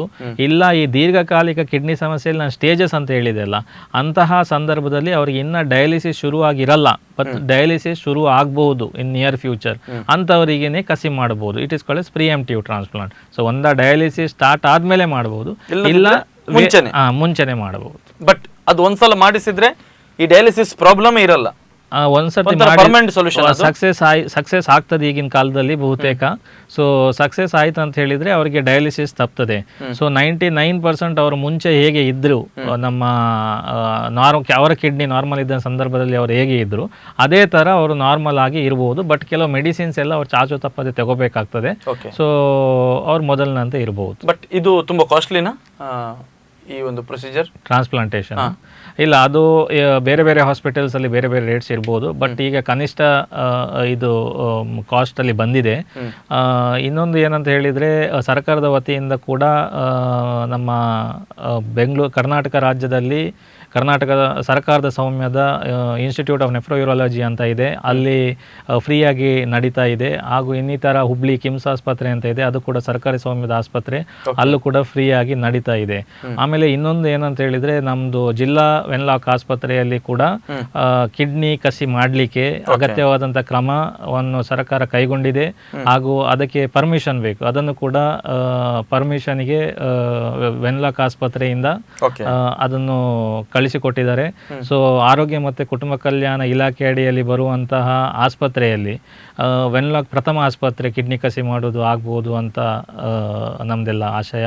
ಅದಕ್ಕೆ ಬೇಕಾದಂಥ ಎಲ್ಲ ಕೆಲಸ ಕಾರ್ಯ KMC ಮತ್ತು ವೆನ್ಲಾಕ್ ವತಿಯಿಂದ PPP ಮಾಡೆಲಲ್ಲಿ ಅದು ನಡೀತಾ ಇದೆ. ಅದು ಅತಿ ಶೀಘ್ರದಲ್ಲಿ ಆಗ್ಬೋದು. ಈ ಭಾಗದ ಜನರಿಗೆ ತುಂಬ ಅನುಕೂಲ ಆಗ್ಬೋದು ಅಂತ ಈ ದಿನದಲ್ಲಿ ನಾವು ವಾಹಿನಿ ಮುಖಾಂತರ ಹೇಳಲಿಕ್ಕೆ ಇಷ್ಟಪಡ್ತೇವೆ. ಫೈನಲಿ ಒಂದು ಇಂಪಾರ್ಟೆಂಟ್ ಕ್ವಶನ್, ಯಾಕಂದ್ರೆ ಈಗ ನಾವು ಒಂದು ಹಾಸ್ಪಿಟಲ್ಗೆ ಹೋದ್ರೆ ಈಗ ಒಬ್ಬರನ್ನ ನಾವು ಕನ್ಸರ್ನ್ ಆಗ್ತೇವೆ, ಇಲ್ಲ ಇದಕ್ಕೆ ಈ ವಿಚಾರಕ್ಕೆ ನೀವು ಇವರನ್ನ ಸಂಪರ್ಕ ಮಾಡಿ, ಇನ್ನೊಂದು ಫೈಲ್ ತೆಗೆದುಕೊಂಡು ಅವರಿಗೆ ಒಂದ್ಸಲ ತೋರಿಸಿ ಬನ್ನಿ. ಅಂದರೆ ನಾವು ಒಂದು 5 ರಿಂದ 6 ಜನರ ಹತ್ರ ಹೋಗಬೇಕಾದ ಒಂದು ಅನಿವಾರ್ಯತೆ ಇರುತ್ತೆ. ಸೊ KMC ಅತ್ತಾವರ ಅಲ್ಲಿ ಒಂದು ಲೂಪಸ್ ಕ್ಲಿನಿಕ್ ಅಂತ ಆರಂಭ ಆಗ್ತಾ ಇದೆ ಅಂತ ತಾವು ಹೇಳಿದ್ರಿ. ಸೊ ಜನರಿಗೆ ಇದ್ರ ಬಗ್ಗೆ ಒಂದು ಮಾಹಿತಿ ಕೊಡ್ತೀರಾ, ಏನಿದು ಕ್ಲಿನಿಕ್ ಅಂತ ಹೇಳಿ, ಎಸ್ಪೆಷಲಿ ವಾರದಲ್ಲಿ ಯಾವ ದಿವಸ ಇದು ಕಾರ್ಯನಿರ್ವಹಿಸುತ್ತೆ, ಇಲ್ಲಿಗೆ ಬಂದ್ರೆ ಯಾರೆಲ್ಲ ಕನ್ಸರ್ನ್ಡ್ ಡಾಕ್ಟರ್ಸ್ ಸಿಗ್ತಾರೆ ಅಂತ ಹೇಳಿ. SLE ಅಂತ ಹೇಳಿದ್ರೆ ಸಿಸ್ಟಮಿಕ್ ಲೂಪಸ್ ಎರಿಥೊಮೆಟೋಸಿಸ್ ಅಂತ ಹೇಳಿದ್ರೆ ಒಂದು ರುಮೆಟೊಲಾಜಿಕಲ್ ಕಂಡೀಷನ್. ಇದು ನಮ್ಮ ದೇಹದಲ್ಲಿ ಇರುವಂತಹ ವಿವಿಧ ಅಂಗಗಳಿಗೆ ಇದು ಆವರಿಸ್ತದೆ. ಅದು ಕಿಡ್ನಿ ಇರ್ಬೋದು, ನರ ಇರ್ಬೋದು, ಜಾಯಿಂಟ್ಸ್ ಇರ್ಬೋದು, ಸ್ಕಿನ್ ಇರ್ಬೋದು, ಕಣ್ಣಿರ್ಬೋದು. ಸೊ ಇದು ಬಂದ್ರ ಮೇಲೆ ಇದು ಈಗ ನಾನು ನೆಫ್ರಾಲಜಿಸ್ಟ್ ಆಗಿರೋದು, ನಾನು ಕಿಡ್ನಿಗೆ ತಜ್ಞನಾಗಿರ್ತೇನೆ. ಸೊ SLE ಇಂದ ಕಿಡ್ನಿ ಮೇಲೆ ಒತ್ತಡ ಬೀಳ್ಬೋದು, ಲೂಪಸ್ ನೆಫ್ರೈಟಿಸ್. ಸೊ ಅದನ್ನು ನಾನು ನೋಡ್ಕೋಬೇಕಾಗ್ತದೆ. ಕೆಲವು ಸರ್ತಿ SLE ಬರ್ಬೋದು ವಿದೌಟ್ ಕಿಡ್ನಿ ಇನ್ವಾಲ್ವ್ಮೆಂಟ್. ಹಾಗೆ ಇದು ರುಮೆಟೊಲಾಜಿಕಲ್ ಕಂಡೀಷನ್ ಇದೆ, it needs multi speciality care. ಅಂದರೆ ರುಮೆಟಾಲಜಿಸ್ಟ್ ಇರ್ಬೋದು, ಸ್ಕಿನ್ ಡಾಕ್ಟರ್ ಇರ್ಬೋದು, ನೆಫ್ರಾಲಜಿಸ್ಟ್ ಇರ್ಬೋದು, ಆಫ್ಥಲ್ಮಾಲಜಿಸ್ಟ್ ಇರ್ಬೋದು. ಸೊ ಒಬ್ಬ SLE ಪೇಷಂಟ್ ಬಂದ ಮೇಲೆ ಅವರು ಫಸ್ಟಿಗೆ ರುಮೆಟಾಲಜಿಸ್ಟ್ ಹತ್ರ ಹೋಗ್ತಾರೆ, ಆಮೇಲೆ ಕಣ್ಣು ಡಾಕ್ಟರ್ ಹತ್ರ ಹೋಗ್ತಾರೆ, ಆಮೇಲೆ ಸ್ಕಿನ್ ಕಿಡ್ನಿ ಅಂದರೆ. ಸೊ ಅವರು ಬೇರೆ ಬೇರೆ ಕಡೆ ಹೋಗ್ಬೇಕಾಗಿ ಬರ್ಬೋದು, ವೆಯ್ಟಿಂಗ್ ಟೈಮ್ ಅದೆಲ್ಲ ಇದೆ. ಸೊ ಈ KMC ಹಾಸ್ಪಿಟಲ್ ಹತ್ತಾವರದಲ್ಲಿ ನಮ್ಮ ಮ್ಯಾನೇಜ್ಮೆಂಟ್ ಏನು ತೀರ್ಮಾನ ಮಾಡಿದೆ ಅಂತ ಹೇಳಿದ್ರೆ, ಒಂದೇ ಸೋರಿ ನಡಿ ಎಲ್ಲ ಕ್ಲಿನಿಷಿಯನ್ಸ್ ಈ ಸಂಬಂಧಪಟ್ಟ ಸ್ಪೆಷಾಲಿಟೀಸ್ ಇದ್ಬಿಟ್ರೆ ಏನಾಗ್ತದೆ, ಇವರಿಗೆ ಪೇಷಂಟ್ಸ್ಗೆ ಅನುಕೂಲ ಆಗ್ತದೆ. ಹೇಗೆ ಅನುಕೂಲ ಆಗ್ತದೆ, ಅವರಿಗೆ ಕ್ಲಿನಿಕ್ ಟು ಕ್ಲಿನಿಕ್ ಅಲ್ದಾಡುವಂಥ ಒಂದು ಅವಶ್ಯಕತೆ ಬರುವುದಿಲ್ಲ. ಒಂದು ಸ್ಪೆಷಾಲಿಟಿ ಇನ್ನೊಂದು ಸ್ಪೆಷಾಲಿಟಿಗೆ ಹೋಗುವಾಗ ಅಲ್ಲಿ ವೆಯ್ಟಿಂಗ್. ಯಾಕೆಂತ ಈಗ ರುಮೆಟೊಲಜಿಸ್ಟ್ ಇರುವಾಗ ನಾಳೆ ನಾನು ಇರಲಿಕ್ಕೆ, ಯಾಕೆ ನಮ್ದು ಅಪಾಯಿಂಟ್ಮೆಂಟ್ಸ್ ಬೇರೆ ಬೇರೆ ಇರ್ತದೆ. ಸೊ ಇವಾಗ ಏನು ಮಾಡಿದ್ದಾರೆ ನಮ್ದು KMC ಹತ್ತಾವರದಲ್ಲಿ ಅಂತೇಳಿ ವೆಡ್ನೆಸ್ಡೇ ದಿವಸ ಒಂದು ದಿವಸ ಫಿಕ್ಸ್ ಮಾಡಿದ್ದಾರೆ. ನಮ್ಗೆಲ್ಲರಿಗೂ ಕೂಡ ಒಂದು ಸ್ಲಾಟ್ ಕೊಟ್ಟು SLE ಪೇಷಂಟ್ಸ್ ಬಂದ್ಬಿಟ್ಟು ಎಲ್ಲ ಡಿಪಾರ್ಟ್ಮೆಂಟ್ಸ್ ಅಂದರೆ ರುಮೆಟಾಲಜಿ, ನೆಫ್ರಾಲಜಿ, ಸ್ಕಿನ್, ಆಫ್ಥಲ್ಮಾಲಜಿ ಇವರೆಲ್ಲರೂ ಕೂಡ ಒಂದೇ ಕ್ಲಿನಿಕ್, ಒಂದೇ OPD ಅಡಿಯಲ್ಲಿ ಇದ್ಬಿಟ್ಟು ನಾವೆಲ್ಲರೂ ಕೂಡ ಅವೈಲೇಬಲ್ ಇರ್ತೇವೆ. ಈ ಪೇಷಂಟ್ಸಿಗೆ ಅಲೆದಾಡುವಂತ ಒಂದು ಪರಿಸ್ಥಿತಿ ಬರಲ್ಲ. ಮಂಗಳೂರಲ್ಲಿ ಪ್ರತಿ Wednesday 9 to 4, morning 9 to evening 4. So ಇಲ್ಲಿ ಬಂದ್ರೆ ಇಲ್ಲಿ ಬಂದ್ರೆ ಒಂದೇ ಅಡಿಯಲ್ಲಿ ಎಲ್ಲ ಸ್ಪೆಷಲಿಸ್ಟ್ ಸಿಗ್ತಾರೆ. ಆಮೇಲೆ multi model multi speciality care ಈ ಲೂಪಸ್ಗೆ ಸಿಗ್ತದೆ. ಇದು ಹತ್ತವರ ಮಾತ್ರ, ಜ್ಯೋತಿಯಲ್ಲಿರಲ್ಲ KMC? ನಂಗೆ ತಿಳಿದಿರುವ ಮಟ್ಟಿಗೆ ಇದು KMC ಹತ್ತವರದಲ್ಲಿ ಸದ್ಯಕ್ಕೆ, ಬಟ್ ನೋಡ್ಬೇಕು ಏನು. ಓಕೆ, ಈಗ ನಿಮ್ಮನ್ನ ಸಂಪರ್ಕ ಮಾಡಬೇಕಿದ್ರೆ ಜನರು, ಈಗ ನೀವು ಹತ್ತವರದಲ್ಲಿ ಇರ್ತೀರಿ, ಜ್ಯೋತಿಯಲ್ಲಿ ಇರ್ತೀರಿ, ವೆನ್ಲಾಕಲ್ಲಿ ಇರ್ತೀರಿ, ಯಾವಾಗ ಎಲ್ಲೆಲ್ಲಿ ಇರ್ತೀರಿ ಅಂತ ಹೇಳ್ತೀರಾ? ನಾನು ಬಹುತೇಕ ನಂದು ಪ್ರೈಮ್ ಲೊಕೇಶನ್ KMC ಆಸ್ಪತ್ರೆ ಹತ್ತವರ. ಓಕೆ, ನಾನು Monday to Saturday every day ನಾನು ಅಲ್ಲಿ ಇರ್ತೇನೆ. Timings 9 to 4. ಸೊ ಇದರ ಮಧ್ಯೆ ಕೆಲವೊಂದು ದಿವಸ ನನಗೆ ವೆನ್ಲಾಕ್ ವಾರಕ್ಕೆ 2 ಸರ್ತಿ ನಾನು ವೆನ್ಲಾಕ್ಗೆ ಹೋಗ್ಬೇಕಾಗಿ ಬರ್ಬೋದು. ಆಗ ಅಲ್ಲಿದು ಡಯಾಲಿಸಿಸ್ ಯೂನಿಟ್ ಸಂಪೂರ್ಣ ನಾನೇ ನೋಡಬೇಕಾಗಿದೆ. ಅದೇ ಥರ ಜ್ಯೋತಿಯಲ್ಲಿ ನನಗೆ ವೆಡ್ನೆಸ್ಡೇ ದಿವಸ ಅಲ್ಲಿ ಕಾಲ್ ಡೇಸ್ ಇದೆ, ಆಮೇಲೆ OPD ಇದೆ. ಬಟ್ ನಂದು prime area of work is KMC hospital ಹತ್ತವರ. ಅಲ್ಲಿ ಬಂದರೆ ತಾವು ಸಿಗ್ತೀರಾ. ಓಕೆ, ಈಗ ವಿಶ್ವ ಕಿಡ್ನಿ ದಿನಾಚರಣೆ ಅಂಗವಾಗಿ ಈ ಜಾಗೃತಿ ಕಾರ್ಯಕ್ರಮ ನಡೀತಾ ಇರುವ ಹಿನ್ನೆಲೆಯಲ್ಲಿ ತುಂಬ ಶಾರ್ಟ್ ಆಗಿ ಟೈಮ್ ಮೀರ್ತಾ ಇದೆ, ಜನರಿಗೆ ತಾವು ಕೊಡುವ ಬೆಸ್ಟ್ ಸಜೆಷನ್, ಉತ್ತಮ ಸಲಹೆಗಳು, ಉತ್ತಮ ಕಿಡ್ನಿ ಆರೋಗ್ಯವನ್ನು ಕಾಪಾಡಿಕೊಳ್ಳೋದಕ್ಕೆ ಒಂದೆರಡು ಶಾರ್ಟ್ ಆಗಿ ಹೇಳೋದಾದ್ರೆ? ಓಕೆ, ಈ ವಿಶ್ವ ಕಿಡ್ನಿಯ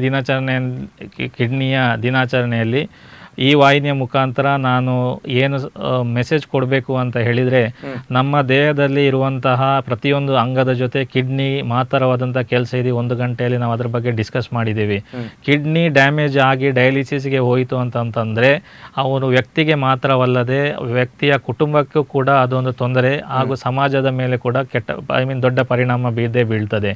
ಸೊ ಇದನ್ನು ತಡೆಗಟ್ಟುವಂತಹ ತಡೆಗಟ್ಟುವಂತಹ ಒಂದು ವಿಚಾರ ನಮ್ಮ ಕೈಯಲ್ಲಿ ಕೂಡ ಇರುವುದರಿಂದ ಅತಿಯಾದಂತಹ ಮಾತ್ರೆ ಸೇವನೆ, ಈ ಜಿಮ್ ಪ್ರೋಟೀನ್ ಅಥವಾ ಕ್ರಿಯಾಟಿನಿನ್ ತೆಗೆದುಕೊಳ್ಳುವುದನ್ನು ನಿಲ್ಲಿಸಿ ನಮ್ಮ ದೇಹವನ್ನು ವೆಲ್ ಹೈಡ್ರೇಟೆಡ್ ಮೇಂಟೈನ್ ಮಾಡಿಬಿಟ್ಟು, ಏನಾದರೂ ದುಶ್ಚಟ ಸ್ಮೋಕಿಂಗ್ ಇರ್ಬೋದು, ಏನಾದರೂ ಇತ್ತಂತ ಹೇಳಿದರೆ ಅದನ್ನು ಸ್ಟಾಪ್ ಮಾಡಿ, ಮಧುಮೇಹ ರಕ್ತದೊತ್ತಡ ಇರುವಂತಹ ವ್ಯಕ್ತಿಗಳು 6 ತಿಂಗಳಿಗೆ ಒಮ್ಮೆ ಅನ್ನುವಂಗೆ, ಹಾಗೂ ಯಾರು ಆರೋಗ್ಯವಾಗಿ ಇರ್ತಾರೆ ಅವರು ವರ್ಷಕ್ಕೆ ಒಮ್ಮೆ ಅನ್ನುವಂಗೆ ಸೀರಮ್ ಕ್ರಿಯಾಟಿನಿನ್ ಮತ್ತು ಯೂರಿನ್ ರೂಟೀನ್ ಅದನ್ನು ಮಾಡಿಬಿಟ್ಟು ತಮ್ಮ ಕಿಡ್ನಿಯ ಆರೋಗ್ಯ ಇದೇನಾ ಇಲ್ವಾ ಅನ್ನೋದನ್ನು ಖಚಿತಪಡಿಸಿಕೊಂಡು ಸ್ವಾಸ್ಥ್ಯ ಸಮಾಜವನ್ನು ಕಟ್ಟಲಿಕ್ಕೆ ಅನುಕೂಲ ಆಗ್ತದೆ. ಹಾಗೆ ಮಾಡಿರುವುದರಿಂದ ಈ ಒಂದು ದಿನಾಚರಣೆ ನಾವೇನು ಮಾಡ್ತಿದ್ದೇವೆ ಇದು ಕೂಡ ಅರ್ಥಪೂರ್ಣವಾಗಿ ಇರಲಿಕ್ಕೆ ಅದೊಂದು ಸಹಕಾರಿಯಾಗಲಿದೆ ಅಂತ ನಾನು ಈ ಸಂದರ್ಭದಲ್ಲಿ ಹೇಳಲಿಕ್ಕೆ ಇಷ್ಟಪಡ್ತೇನೆ. Yes, once again thank you doctor Bhushan Shetty ಅವರೇ. ತಮ್ಮ ಈವ್ನಿಂಗ್ನ ಒಂದು ಪ್ರೀಷಿಯಸ್ ಟೈಮ್ ಅದನ್ನು ತಾವು ಇಲ್ಲಿ ಬಂದು ಜನರಿಗೆ ಮಾಹಿತಿಯನ್ನು ಹಂಚಿಕೊಳ್ಳುವ ಮೂಲಕ ಈ ದಿನದ ಒಂದು ವಿಶೇಷವಾಗಿ ಜಾಗೃತಿಯನ್ನು ಮೂಡಿಸುವಂಥ ಕೆಲಸ, ಖಂಡಿತವಾಗ್ಲೂ ಜಾಗೃತಿ ಮೂಡಿಸ್ಬೋದು, ಆದರೆ ಅದನ್ನು ಫಾಲೋ ಮಾಡಿ ನಮ್ಮ ಆರೋಗ್ಯವನ್ನು ಕಾಪಾಡಿಕೊಳ್ಬೇಕಾಗಿರುವಂಥದ್ದು ನಮ್ಮ ಜವಾಬ್ದಾರಿ. ಬಿಕಾಸ್ ಹೇಳ್ಬೋದು, ಟಿಪ್ಸ್ ಕೊಡ್ಬೋದು, ಅಥವಾ ಈ ಥರ ಮಾಡಬೇಡಿ ಅಂತ ಸಲಹೆ ಕೊಡ್ಬೋದು, ಆದರೆ ಅದನ್ನು ಪಾಲಿಸಬೇಕಾದ ನಮ್ಮ ಕರ್ತವ್ಯ. ಹಾಗಾಗಿ ತುಂಬ ಒಂದು ಪ್ರಮುಖ ಅಂಗ. ಅದರಲ್ಲೂ ಕೂಡ ಇತ್ತೀಚಿನ ಒಂದಷ್ಟು ವರ್ಷಗಳಲ್ಲಿ ಈ ಡಯಾಲಿಸಿಸ್ ಕೇಸ್ಗಳು ಜಾಸ್ತಿ ಆಗ್ತಾ ಇದೆ. ಆ ಹಂತಕ್ಕೆ ಬಂದು ಅವರು ಹೇಳಿದಾಗೆ ಒಂದು ಸಲ ಡಯಾಲಿಸಿಸ್ ಆರಂಭ ಆಯಿತು ಅಂತ ಹೇಳಿದರೆ ಒಬ್ಬರಿಗೆ ಸಮಸ್ಯೆ ಅಲ್ಲ. ಮನೆಯಲ್ಲಿ ಗಂಡನಿಗೆ ಬಂದರೆ ಹೆಂಡತಿ ಪ್ರತಿ ದಿವಸ, ಹೆಂಡತಿಯೋ ಮಗನೋ ಅಥವಾ ಇನ್ಯಾರೋ ಆ ಡಯಾಲಿಸಿಸ್ ಪೇಷಂಟನ್ನು ಆಸ್ಪತ್ರೆ ಕರ್ಕೊಂಡು ಹೋಗಿ ಬರುವಂಥದ್ದು, ಒಂದು ವಾರದ ಒಂದು ಅಮೂಲ್ಯವಾದಂತಹ ಬೆಳಗಿನ ಒಂದು 4 ರಿಂದ 5 ಗಂಟೆ ಅದಕ್ಕೋಸ್ಕರ ಮೀಸಲಿಡಬೇಕು. ಅದರಲ್ಲೂ ಕೂಡ ಹೆಚ್ಚಾಗಿ ಒಂದ್ಸಲ ಡಯಾಲಿಸಿಸ್ಗೆ ಹೋದರೆ ಅದರಿಂದ ಮತ್ತೆ ಬರುವ ಸಮಸ್ಯೆಗಳಿರುತ್ತೆ, ದೇಹದಲ್ಲಿ ಸುಸ್ತು ಅಥವಾ ಇನ್ನಿತರ ಒಂದಷ್ಟು ಸಮಸ್ಯೆಗಳು, ಅದಕ್ಕೆ ಮತ್ತೆ ಅಡ್ಮಿಟ್ ಆಗುವಂಥದ್ದು. ಸೊ ಇದು ಒಂದ್ಸಲ ಆರಂಭ ಆದರೆ ಹೇಗೆ ಅಂತ ಹೇಳಿದರೆ ಮತ್ತೆ ಒಂಥರ ಮುಗಿಯದ ಪ್ರಕ್ರಿಯೆನೋ, ಅದಕ್ಕೆ ನಾವು ಹೋಗುವ ಬದಲಾಗಿ ನಮ್ಮ ಒಂದು ಪ್ರಮುಖ ಅಂಗ ಕಿಡ್ನಿಯನ್ನು ಕಾಪಾಡಿಕೊಂಡು ಅದರ ಆರೋಗ್ಯವನ್ನು ಸುಸ್ಥಿತಿಯಲ್ಲಿ ಇಡುವಂಥದ್ದು ನಮ್ಮೆಲ್ಲರ ಜವಾಬ್ದಾರಿ. ಆ ನಿಟ್ಟಿನಲ್ಲಿ ಇದು ಒಂದು ಜಾಗೃತಿ ಕಾರ್ಯಕ್ರಮ. ಎಲ್ರಿಗೂ ಶುಭವಾಗಲಿ. ಈ ಕಾರ್ಯಕ್ರಮ ಮುಗಿಸ್ತಾ ಇದ್ದೇವೆ. ನಿರಂತರ ಸುದ್ದಿ ಮತ್ತು ಮನೋರಂಜನೆಗಾಗಿ ನೋಡ್ತಾ ಇರಿ ದೈಚ್ ವರ್ಲ್ಡ್ 24/7.